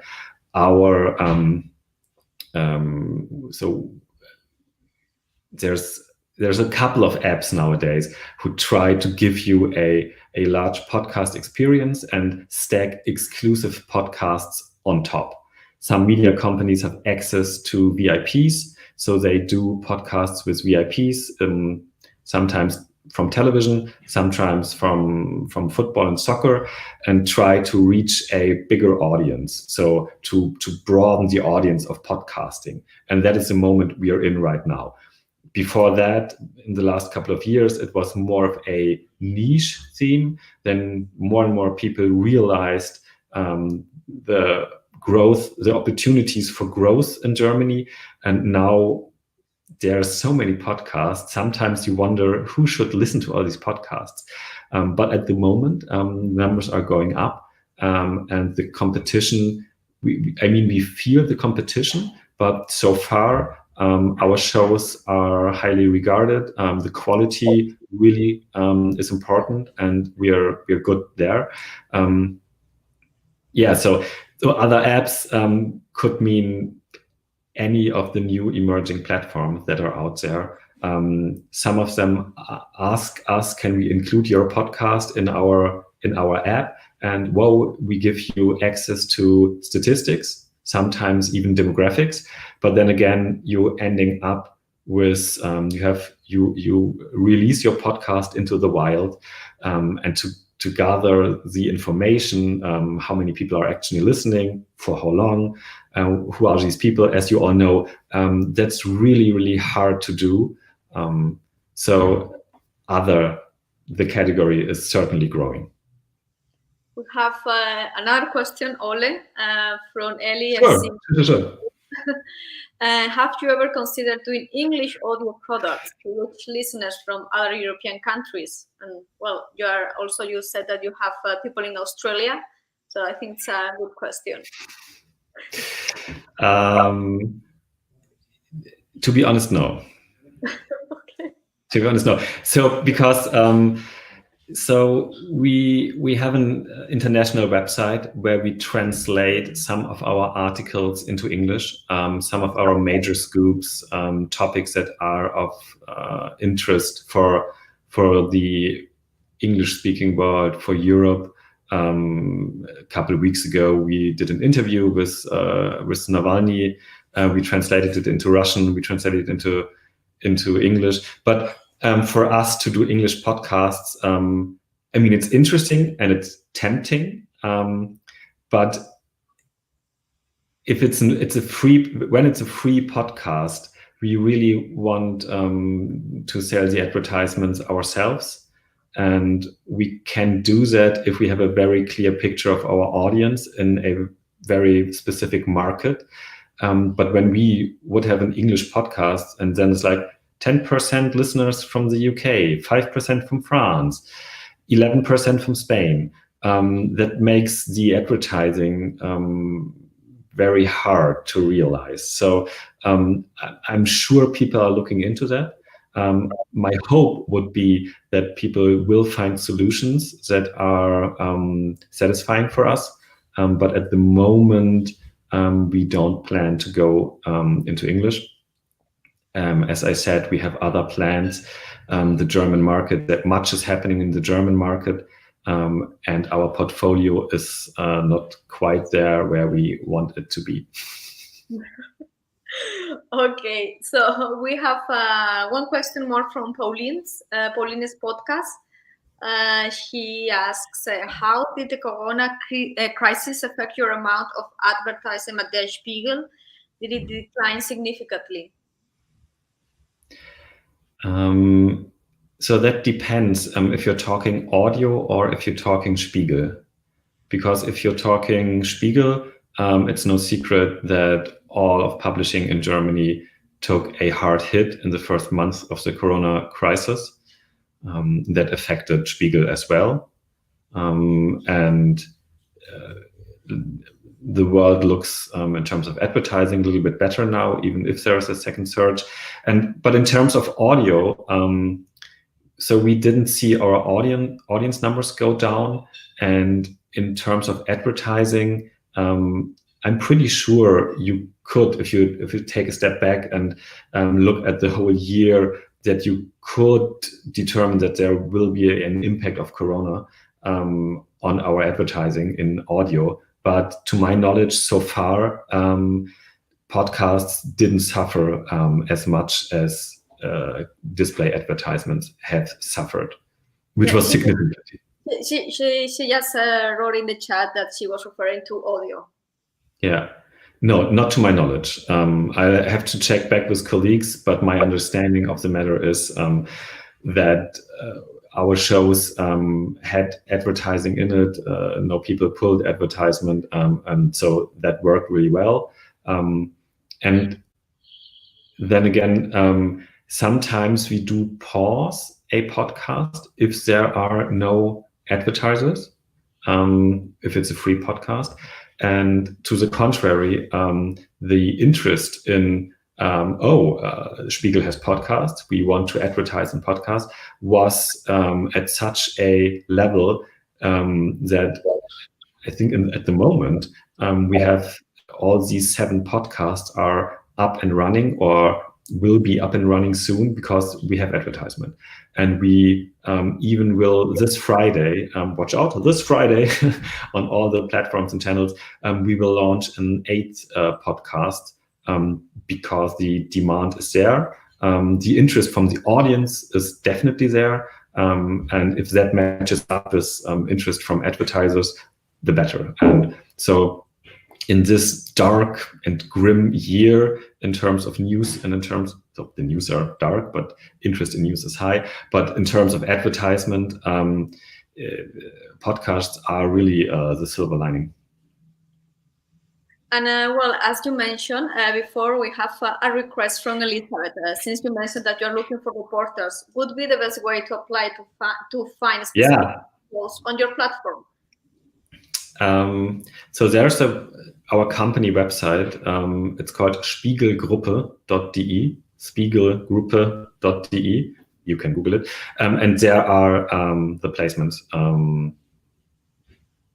Okay, thank you so much. If not, shoot me an email or look at my Twitter. I have retweeted it, and yeah. And please get in contact, and I will send you a link. Yeah. Okay, thank you so much, Ole, for your time, for your great presentation, for answering so many questions, and yeah, hope to see you soon. For sure. Thanks so much. Auf Wiedersehen. Thanks, Angela, and thanks, Ole. It is really interesting to find out more about what is going on behind the scenes when it comes to audio and voice at Der Spiegel. Thanks to our speakers and participants for joining us here today and for sharing your experience, questions in the live chat with all of us. Our plenary sessions for today are done, and this structure will continue tomorrow. Now it's time to get more hands-on with the online lab sessions. So those of you who wish to attend the workshop in English may remain in this broadcast for the session about planning your podcast, which will be facilitated by Jill Beitin and Julia Joubert from Bear Radio Berlin. Charlie will be staying with you to host the session. We are also now sharing the links to the other 2 online labs in the live chat, so you can check those and you can join those sessions. One will be in German with Rosemary Tremlett from Die Zeit about innovations about around computer-generated articles, or if you prefer to learn from Charlie Dupiot from Transmission, how to create your podcast for French-speaking audiences. So the two links should be there already in the live chat. From my part, I hope you enjoy the lab sessions, and I will see you tomorrow again at 9:30 Central European Summertime to learn more about audio and voice. Have a great afternoon. All right. Hi, everyone. And as Farah mentioned, welcome to our English lab session. So in this session, we will delve into the world of podcasting formats, techniques, strategies, and it's from determining what formats to use to developing a long-term reporting plan. And today, Jill and Julia will join us as speakers and will show you how to build a podcasting strategy without burning out. So enjoy the session, and also a gentle reminder to put your questions in the chat. And with that said, I'm passing over to you, Jill and Julia. Welcome. Shall we start our online lab session? Hello, how are you all? Hi, thank you, Charlie, for that lovely introduction. Hope everyone's doing well this morning. We're very excited about this. I think we're always just very excited about podcasting. So forgive us for geeking out, because that's exactly what's going to happen today. So maybe we can just start with a quick introduction. Yeah, so we're Bear Radio. We're based in Berlin. We teach podcasting and audio production workshops to not only corporates and professionals, but to the public as well. And we also host the Berlin Podcasting Meetup, which takes place every month. We're actually having one coming up next week, and it will also be live streamed on Facebook and YouTube if you'd like to tune in. And we also produce a lot of in-house podcasts, and we provide production consulting.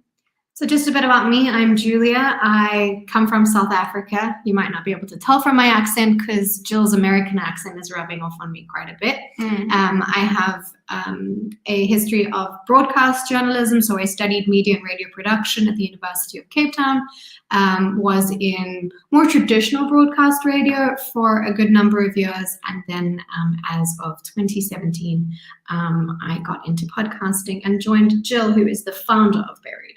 Yeah, and I'm originally from California. I've worked at radio stations all over the world, like in New Zealand and in Berkeley. And I've also worked with NPR and Deutsche Welle, and I founded Bear Radio in 2017. We tell you this just so that you trust us. Cool. So today we only have 45 minutes, so we're going to pack a lot in. We wanted to go through developing a new idea, creating a podcast outline, making a roadmap, and avoiding burnout. And if we have time, maybe a few questions from the audience. So let's get started. Cool. So a question that we are often asked is, why should I start a podcast? I think a lot of people think, I have this cool idea. Somebody, a friend of mine and I are chatting. We feel good about this, but then, you start to think of how many podcasts actually exist in the world. So why? But the thing is that more people are listening to podcasts than ever before. And a lot of people worry about being too late and coming into a saturated market. There really is no better time to start than right now. And making a podcast, I can compare it to broadcast radio, is that it actually gives you the time and flexibility to be able to tell your story in the way that you want, in a new and creative way, and in a form, and we'll get into that actually works for you and makes your life a little bit easier. Mm-hmm. In Europe especially, podcasting is growing. Maybe the States isn't the king of podcasting anymore. On average, close to 28% of European adults have tuned into a podcast in the past month. And most of the podcasts that are produced in Germany specifically are in partnership with media outlets, magazines, newspapers, which is a cool thing for you because it gives you the opportunity to explore new formats and really have your own voice in the field if you're an independent podcaster. Obviously, we'd love nothing more than for your idea to be brought up, or for the newspaper or magazine or media outlet that you work for to fund and to back you. But don't think that if you not having that financial backing or that kind of reach is a reason not to go for it. It's actually the reason to go for it, because it's your voice and your voice alone, which, like Jill said, really allows you the opportunity to get as niche as you'd like. So just to give you an understanding of how there are a lot of podcasts. Yes, there are not as many podcasts as there are blogs. So for every podcast, there are currently 570 blogs and 65 YouTube channels. So there are an estimated 750,000 podcasts in the world. There were only, still a lot, but there were only 60,000 in 2015. So yes, it is growing rapidly. And quite excitingly, at the beginning of this year, Google Podcasts claimed that it will double the size of the podcast listening audience within 2 years. So your reach is going to grow by double. And it eventually is planning on letting Google search users see podcasts alongside the article and the video results. Which I'm sure those of you who use Google frequently will know that those pop up all the time. Video is getting a lot of traction. Audio is going to get that too. So a lot of you come from the world of news and journalism, where you're often working with an editor and an editorial team that's telling you what to report on and what to make. So there's a lot of really cool ways, once you have the freedom to do so, to develop a new idea yourself. So the main things we wanted to answer in this segment are, how do we come up with new ideas, and how do we keep these podcasts going once we've started them? Now, this is something that'll just, my little diagram that'll hopefully help you figure out what your topic is. I think a lot of the time we come in with this idea of, you know, say you're wanting to speak to policy issues in Berlin. That's where we're currently based. If you're wanting to speak to that, and the reason that you want to speak to that is because everybody else is, and you think it's important, that's great, but is it actually going to work for you and going to be a story that you can kind of carry on for the foreseeable future because you're actually invested in it? And this is where your unique ability and your expert come together. So your unique ability is your own genius, what makes you you. Your expert is, what are you an authority and what are you passionate about? And when you put those two together, that's where you find your topic, or at least a topic with longevity. So if you're asking, what do you mean, Julia? What is genius? I don't know what makes me me. What do you see yourself doing that you could potentially keep learning from? You know, if policy in Berlin is something that interests you, but what interests you more is the housing policy. The housing policy, and you are you lived in a squat, and your family did too, and now they are evicting everybody, and that is something that, you know, you may not have lived there, but you are very interested and passionate about. You keep learning from it, you keep learning new stories, and for you, backing a project like that feels completely effortless. That is exactly what you could do for the rest of your life. That is your unique ability. And then your expert is, what topics do people come to you for information on or your opinion on? Where do you add value in this scenario? Are you the person who people come to when they ask, you know, what is happening? What is legislation saying? And you don't speak from kind of regurgitating the news that you have read, but rather from an insider's point of view. You are active in those communities. That's where your expert would lie. And if you're not sure, ask your friends. A lot of us are humble to a fault, where we think, oh, I'm not an expert on anything, or really, like, nothing feels effortless for me. There are things that people in your life constantly come to you for and constantly ask you things about without you really knowing. So make sure you lean on your friends or colleagues or family to tell you. And then hopefully, when you combine those two together, you will find a podcast that serves you, that you love, and that you could keep doing forever. And you can apply this to your personal life. You can apply it to a company's philosophy as a whole. You know, what is the company's unique ability? What is the company's expert? And together you find the topic. You can apply this across the board.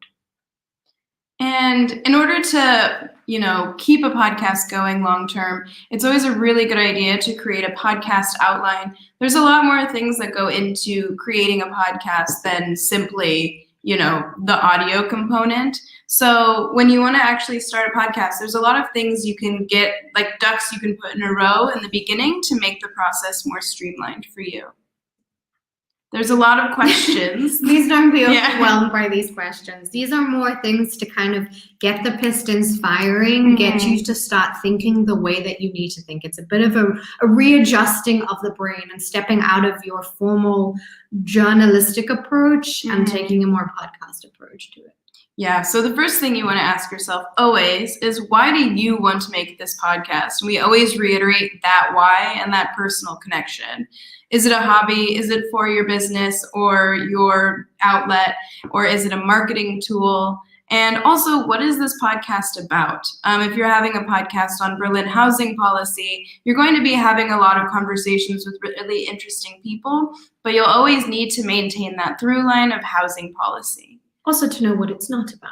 Exactly. What it is about and what it's not about are equally as important. Mm-hmm.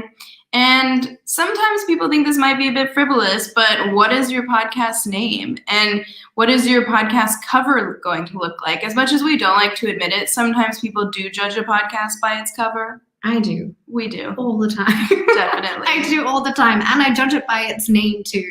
And this is something, and I will reiterate this, it makes it real. Just like actually telling people that your podcast actually exists.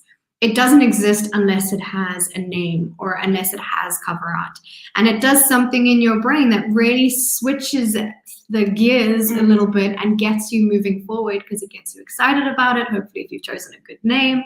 And it has people asking you 6 months later, hey, did you ever make that podcast we talked about? Yeah, so it lights a little bit of a fire under you and also keeps you accountable. Mm-hmm. And of course, can you describe it to a stranger?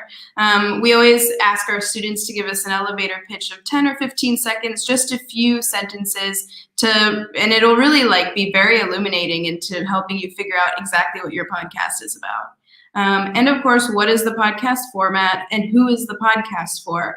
Do you want to have an interactive element for your podcast? Do you want to engage with your audience? What do you want your listeners to take home from each episode? And what do you hope the audience will feel or take away from this podcast? So do you want to have a call to action, or do you want them to become more involved with Berlin housing policy? Having those things out of the way will really help you to determine which content, which people that you feature on the podcast. We have a lot more questions. Something also to be to keep in mind is how long do I plan on running this podcast for? And be honest about this, and we'll kind of dive into this in the avoiding burnout part of this workshop. But be honest about what you actually have in your arsenal, what you can afford, how much time you can afford to give. And that's why it's always good to kind of imagine it in seasons perhaps, or say I'm going to start with a mini series with the potential of moving it forward. Because a lot of the time if you come in saying, what are you talking about, Julia? I have enough to do this for the rest of my life.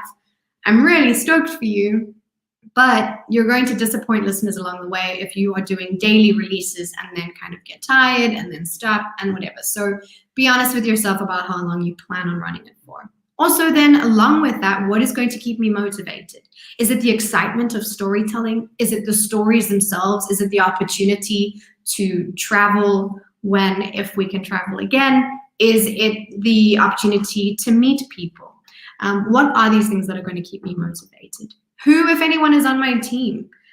Is it just you and yourself alone? A lot of the time podcasters do start out as their own script writers, producers, audio engineers, designers, hype man, social media manager. A lot of us started with just, me, myself, and I. But if you do have a team, who's going to be on it? Who do you need? What resources are you going to need? Are you going to need recording equipment? Are you going to need software? Are you going to need editing software? Are you going to need a space to work from? Or is working off your couch going to work for you? How will listeners find the podcast? Are you going to be hosting it from your company's website alone? Are you hoping it's going to be distributed across multiple mediums? Those are things to think about as well. Also important to know, back to Jill's thing of who your listener actually is. Do some research into who your target audience is and where they spend the most time. For us personally, we think the more platforms you put it on, the better. But you can also, try targeting one specific audience and see where you get. Also, what will keep them engaged? What is their reason to listen? Is there a reason to listen because as you tell them about Berlin housing policy, they're actually learning about you and your family history along the way? Or is it purely an educational podcast and they're coming to keep learning? So what is going to keep them going? And then can I come up with 10 to 15 potential episodes? I can feel that you're thinking that that's pretty chill, that's easy. I can come up with 10 to 15. Really sit down and think about 10 to 15 episodes with a beginning, a middle, and an end. If you can do that, then you are well on your way. And it's a lot harder than you think. So people always ask us about naming their podcast. So there are a few ways to go about this. We love puns. Jill loves a good pun. We love puns. But the thing is, if you have a catchy and hip and cool podcast title, you still need it to be searchable. If you have a Berlin housing policy podcast and it's called like Living Room Chats, I don't know if people are gonna. That wasn't clever either, but there's no pun in it either. But I'm coming off the top of my head. So people aren't gonna be able to find that. So you really need to think of those in the terms of SEO, those keywords that are gonna get searchers to find you. Oh, because I was gonna go housing crisis, but CRY. You still need crisis in there. And then you can also have the descriptive name that could be, Jill and Julia's podcast about Berlin's housing crisis and how it's affecting us all in 2020. That's a very long name, and I don't even think most podcatchers enable you to have that long of a name. So don't be too wordy. And of course, we all have like the Michelle Obama podcast, the Conan O'Brien podcast. You don't want to have, they're famous. And while we know who you all are, unless you have a huge following, you might not want to have your own name as your podcast title, unless you're already well known and you have a following. Some other things to keep in mind when you're naming a podcast. So make sure, like Jill says, to use words that are SEO friendly. They should be catchy, they should be interesting, but they should still help you with your SEO. Also, they need to be on brand. So for example, what was your first thing? Your living room talks, and it's got nothing to do with living rooms at all. So you're actually just tackling urban gardening, but you happen to be speaking to people inside their homes. It's not really on brand. You're kind of sending a false message as to what it is. And a lot of the time people think, okay, well, it's in the description. I'm not going to bother with the description if the title doesn't catch my eye. Make sure that it's accurate, obviously. You don't want to be misleading. Make sure that you like the name of your podcast. All too often we have people come to us being like, yeah, I have a podcast, but I hate it. Terrible name. Rarely as much. I have to say I like it because you're coming to me, but I'm not going to want to listen to that if you yourself don't like it. Also remember, this is something that you're going to have to keep repeating. You're going to have to send this off to potential interviewees. You're going to have to send it off to companies, to sponsors, to people who, to organizations if you're looking for a grant. And if it's a name you don't even like, or it's so punny that it makes you look like you don't take yourself seriously, not really going to work in your favor. We'd also obviously encourage you to use insider language and keywords, yes, but to a limit. If you just hop onto like thesaurus.com and try and find the most obscure version, different word for building that none of us have used since the 1600s, it's probably a little bit too inside. So definitely use those catchphrases that are going to get the audience's attention, that specific audience that you'd like, but keep it broad enough that you might attract other potential listeners who may not be too familiar with the subject at hand. Mm-hmm. Cool. For example. This is a nice example. So I do not, I think the last time I watched a Star Wars movie was like 1996 or something with my parents in the cinema. I'm not a big fan of Star Wars, but seeing Rebel Force Radio, I know it's about Star Wars. Seeing Coffee with Kenobi, I know it is about Star Wars. We know these names, we recognize them. In this case, I know enough about this to know I never want to listen to it. But it also, there's a huge group that you are attracting, and I still know relatively what it's about. And maybe we can get through this section a bit quickly. Just realizing we have 25 minutes. Oh, we're good. So at the end of the day, your episode should be as long as it needs to be without being longer. And while some people always recommend that you have a 30-minute episode because it matches a commute, no one's really commuting anymore. So you can be a bit more creative. But on the other hand, maybe don't start off with having 4-hour episodes like they love to have here in Germany. Especially when you think about how much audio you're starting off with and you need to edit. Unless you put it in like a few different segments, start off smaller, I would say. Yeah, and you're gonna. I don't want to bash 4-hour episodes. They're clearly successful here, but like Jill said, to start out, it's a good idea to kind of keep it manageable. And also, we're the first to admit that we're also the ones to encourage the length of a commute. 30 to 45 minutes is always a great place to start. But if that's what we said, that if every podcast episode, the best one was 30 minutes long, it would be the same as saying that the best song length is 2.5 minutes because we took the average from the Billboard Hot 200 of all time, put them together and found 2.5 minutes. You wouldn't have songs like the Bohemian Rhapsody. We'd love for you to be the Bohemian Rhapsody of podcasting. So do like what Jill said. This is so helpful, but completely unhelpful too. We're aware. It needs to be as long as it should be without being any longer. So don't cut out good content, but at the same time, don't pad out succinct work. Mm-hmm. So if you have, a 3-hour episode and you are so sure you've run it by multiple people, I cannot take anything else out of this, then cool. Maybe do what Jill said, break it into 2, or explain to your listeners that this time around it's going to be a bit longer. But the same goes for if you have a 20-minute episode and you then just try and fill it with fluff. Don't. Again, just explain the situation and put out good work. Mm-hmm. And of course, how often should you release? So a lot of the times there will be a great podcast that I really like, and I'll listen to the first episode, and then another episode won't come out for a month. And then by then I've already forgotten about the podcast. And of course they didn't say that they were going to come out in a month. So I don't really, I don't have the dependability on that podcast that I really want them to have. So every 2 weeks is great. And once a week is ideal if you have the time and resources. This is really why we encourage seasons. You can make all of your episodes in your downtime and then release them once a week without scrambling to produce an hour-long episode every week. So there's a number of formats that you can look into and obviously find which format is the right fit for you. I do just want to start with a disclaimer that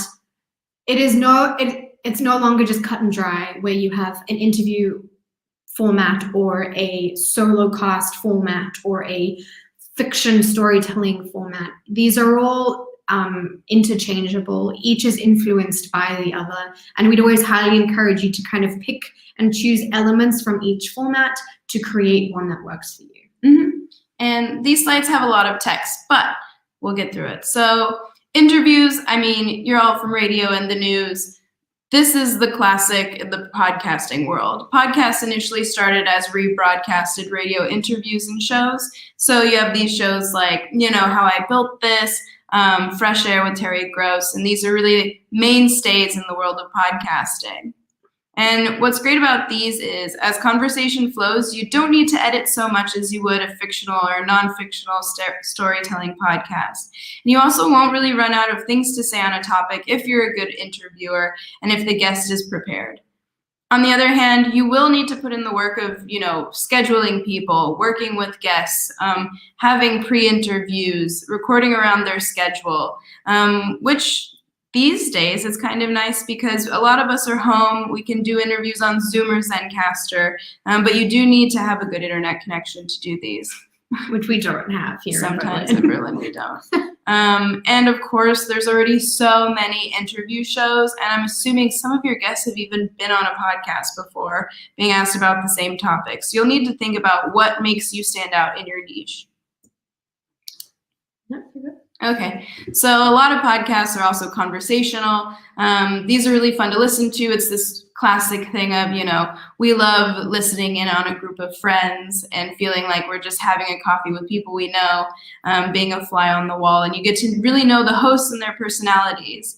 And the great thing is that there's not so much structure, and so maybe not so much time for prep and planning or editing, and there's always someone to bounce your idea off of, but you still need a structure. We've all listened to those conversation podcasts where it's 3 people in a room, and you can tell that they have nothing to talk about today, and they're just, gabbing along. So also, depending on where your co-host is located, if we don't have studio access, you'll need to learn how to sync all of your tracks together, but you can learn that quite quickly. And just to add to that, another con, and this will definitely apply to solo casts as well, is with this you run the risk of being stuck in an echo chamber where it's just the 2 of you who clearly came together because you have a shared idea, you have shared opinions, and it's just you going back and forth with each other and not really getting any outside views or outside opinions. So something that I would highly encourage if you're going to have a conversational one, first run the episodes by other people. We all think that we're very funny, especially when we're speaking with our friends. We think no one else is as entertaining as we are because we're so entertained by ourselves. But definitely run it by other people first, and always have an element of bringing in the listener in your show. Even if it's just a couple of episodes per season, always ask for feedback, and I'd highly encourage having some sort of like external correspondent or listener interaction to kind of break things up a little bit. Otherwise, it's just your voices alone and then your opinions alone, and that can often be quite dangerous. Mm-hmm. And educational podcasts are just a component of a podcast, I would say. This is really one where it can be also a solo cast, non-fictional narrative storytelling, a conversational or interview podcast. What's nice about these is that they have high value information, and that's what really keeps your audience coming back for more. Think of hardcore history, think of stuff you missed in history class. These podcasts, people are coming to you as a place for information and education. And you can always have really cool supplemental content like PDF downloads, timelines, research articles, videos, or even full courses if you're offering those as well. Another thing just to add to this as well is that these are really great. I think a lot of us enjoy educational podcasts, but it's important that you find a way to stand out from everybody else. What makes you different from me having just recorded a lecture and then play it back to somebody? So these storytelling elements should always come through in some way or another. I'd like to know what the host's connection to the story is. I'd like to know why they wanted to talk about this perhaps. Or, maybe it's part of a bigger narrative arc of educational storytelling that's coming through. But a lot of the time you really limit yourself to your audience if you're just regurgitating facts. And then, like Julia said with solo casts, you do run the risk of having an echo chamber, but if you come in with a solid plan, a solid niche, a solid narrative for what you want to tell your audience, and you're getting that feedback from your audience as well, this is a great way to start, especially if you're just, you can't find a co-host and you wanted to do some interviews or just start off on your own. So yeah, they feature monologues on a topic that's important to the creator. You don't need to schedule a recording with anyone. You're your own boss. But then you do have to rely on yourself to, you don't have anyone to bounce your ideas off of. And you also have to make sure that you do get all of that work done and that you are dedicated to doing that. You do also need to find a way to make yourself sound interesting. Because if it is just you speaking into a microphone for 2 hours, you're going to lose me after 10 minutes. Yep. And then our favorite nonfiction storytelling, this is your This American Life, Serial. Those are a bit more investigative, but there are so many nonfiction storytelling podcasts that are amazing and winning awards. They give you the chance to share your curiosities and your storytelling skills with the world. So you can make a show with a narrative arc in that format, or you can even just tell individual stories per each episode. And what's nice about these is they have a high production value, and you can bring in a lot of different elements, music, soundscapes, found footage. You can really tell a history. There's a lot of freedom to get creative. On the other side, if you aren't so familiar and comfortable with these, more difficult editing techniques, maybe start off with shorter pieces or start off with something not so complicated in the beginning. It does it's really fun though once you learn how to do all of this stuff. You can also just choose one of those elements. So, you know, Jill listed a bunch of things that you can incorporate, but even if it's just your voice plus music, or your voice plus found footage, or, you know, news clippings or soundscapes, you just go outside, pick one and play with it, see what it does. It'll elevate it from just a conversation or just an interview to something that really transports the listener into that space, which is what you want. At the end of the day, this is what podcasting is. We are taking people on a journey, an audio journey, and you don't have that visual element, which to a lot of people are like, well, how am I ever going to explain to them, you know, what it's like to be inside a 7-story squat that's, you know, got no heating, it's got very limited lighting, the staircase is falling apart. Just that, you know, and then walking through that space takes us into a different headspace and get to enjoy it a little bit more, rather than just having a conversation with someone about it. Cool. So we got 10 minutes left, so let's go. We're good. With fiction storytelling, you've got your Welcome to Night Vale, things like this, Limetown. It really gives you the ability to create your own story, to create your own soundscapes, even bring in found footage. The thing is, these are a lot of work, but if you like writing screenplays and scripts, this is an awesome way to start out. And you can, you know, invite in voice actors and really create your own environment. Cool. So making a roadmap and avoiding burnout. So some things to consider for your roadmap. The first is obviously planning. Second is your branding and graphics. Then we've got website and media hosting. Media hosting being, like we asked earlier, where am I going to host this podcast? The actual production of it, having a launch and sharing to the world, marketing your podcast, and then hopefully, fingers crossed, after some time and some really good content, you can then monetize your project. So you got to be prepared so that you avoid burnout. We're all busy people. A lot of the clients that we work with, you know, are not just podcasters, but they also have a full-time job. They're also parents. They have a social life. They have their sport. We know that these are all these things that are going on, and you have an exciting new project. So we often find ourselves trapped, feeling like we're trying to juggle so much, and we either just start the project and give up on it, or we don't even start it at all because we have no idea how we're going to fit this in. So actually asking all the hard questions, realizing what needs to be done and organizing them and doing them makes it possible for you to do both. It's always possible. Doesn't matter how busy you are. I promise you, you'll have time to create your story. So this is a lot as well. There's a lot of things that will help you, you know, streamline the process. So the first thing is figuring out the key players in your role. Who's on your team? Who's responsible for the editing, the production, the scheduling with interviews? And where do your ideas start, and how do you determine content? If you have a team, who's on your editorial board? Is it just the two of you? How do you determine which story you're going to cover in a season or in each individual episode? Who has the final say? If you are making a podcast for a media house or for your company, it's a branded podcast, probably the marketing team is the one who gets the final say and decides, you know, who's on and who's not. But if it's your own and it's you and your small team, make sure that it's fair and that you know who at the end you've decided gets to make that call on who you speak to. And what are your key milestones? What deadlines have you set for yourself? Or when do you want to have your first interviewee scheduled? And that really makes it real, because then you're accountable to another person. What is your schedule for editing an interview? And where do you anticipate obstacles? Not only with tech, but for example, if an interviewee isn't able to come, or if your co-host gets sick, how do you mitigate all of these potential challenges? And apply this to your life as well. If you are full-time employed and you know that this period of time is a really big month and you've got a bunch of contracts that you're working on, that is an obstacle.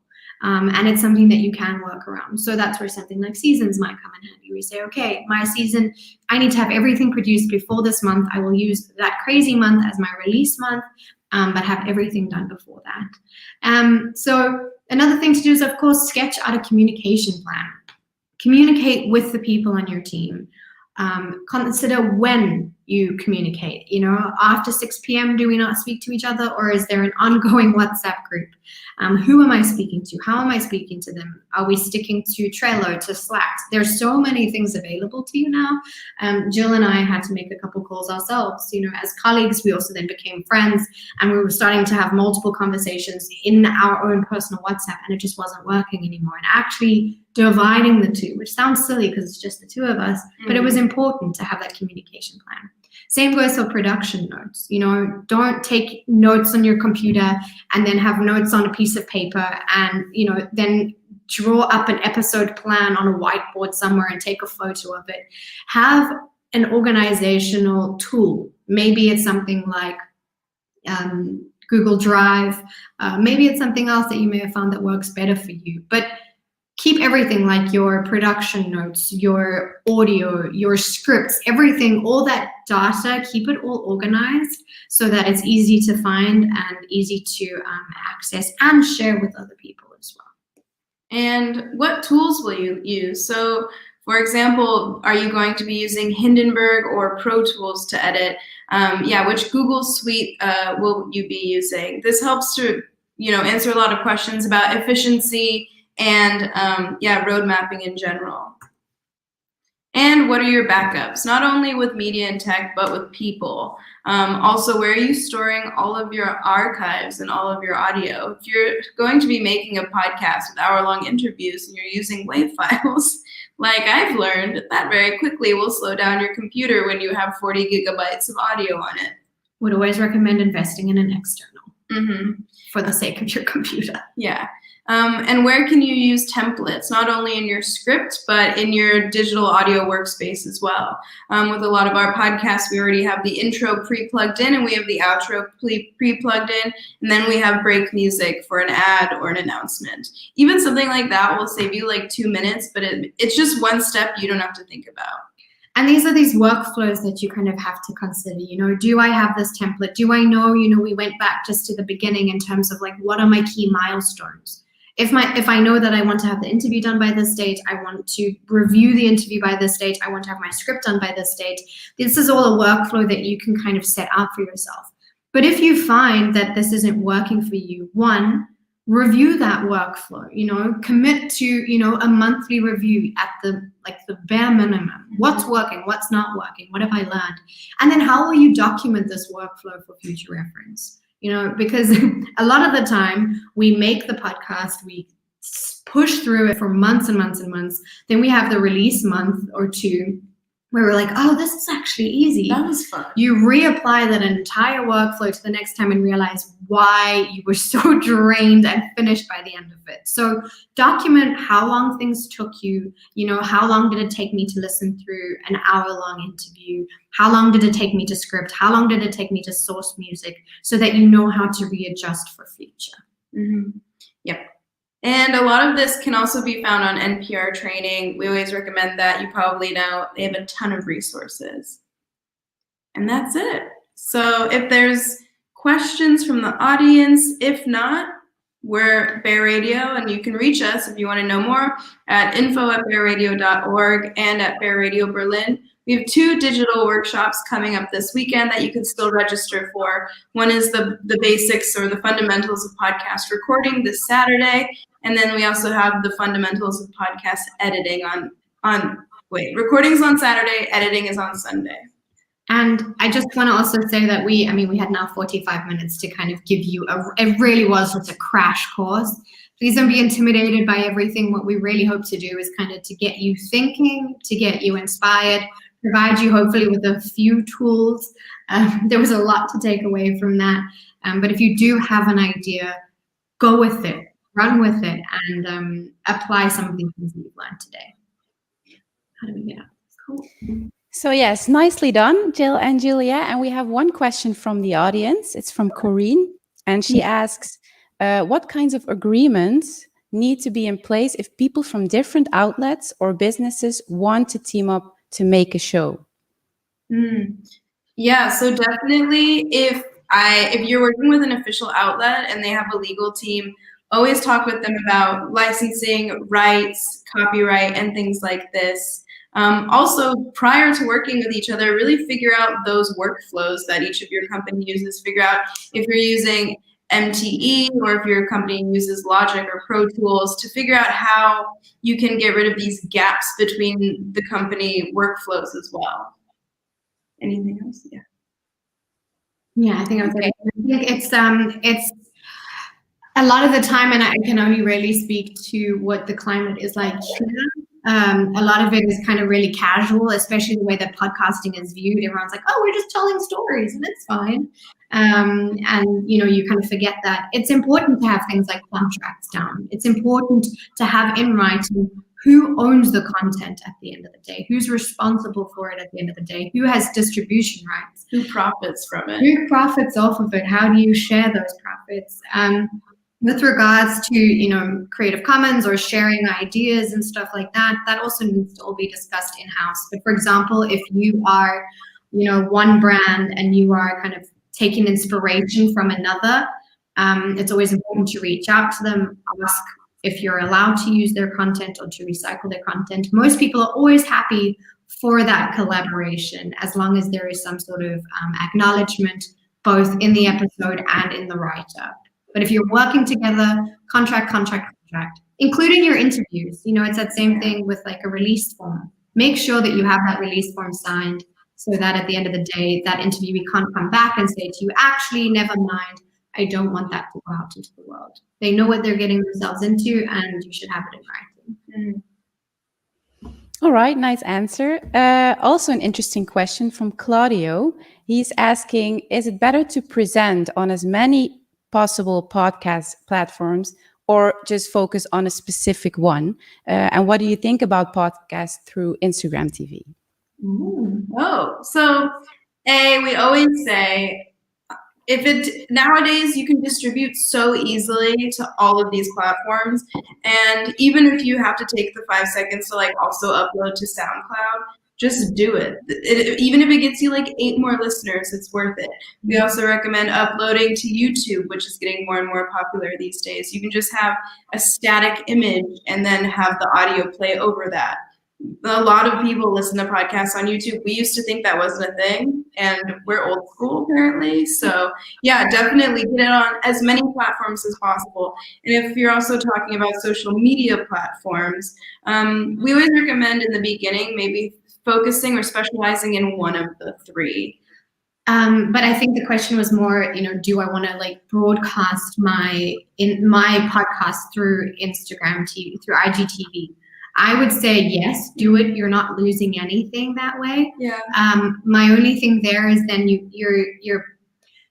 It's interesting because if you're doing it live, for example, then you then have to consider when you're releasing all the other episodes. Because while I say yes to IGTV, do not only put it on IGTV. Make sure that you have it on your traditional podcasting platforms as well. Those are the ones that are being backed. Those are the ones that have got potential for sponsorship. Obviously, Facebook is up in there as well, but I wouldn't just limit yourself to IGTV. But I think that it's important that if you upload it as a video there, go ahead. There's so many YouTubers who literally just set up a camera in front of themselves and film themselves talking. And it does incredibly well, so do it. But do it everywhere. Also, once you've picked your hosting platform, it's a simple thing of dropping your RSS feed into each channel, clicking apply, and you're on Apple, you're on Spotify, you're on Google Podcasts, you're everywhere. Mm-hmm.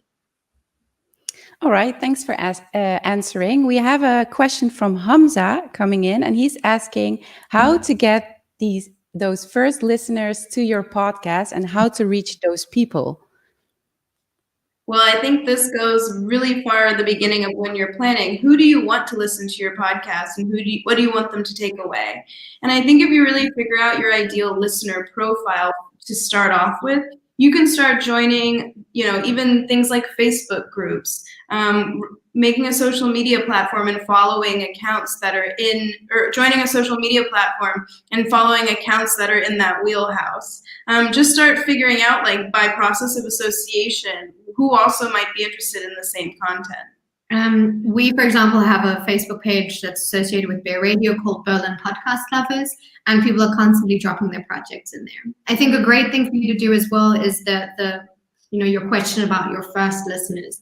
I would start, telling people about your project before it's even done. One, it provides accountability, and two, it gets people excited. So consider making something like a trailer that, a 1 to 3 minute trailer that's got your cover art, that's got your name. You have some interviews lined up. Start like all over social media. Try a couple of targeted ads if you like on Facebook.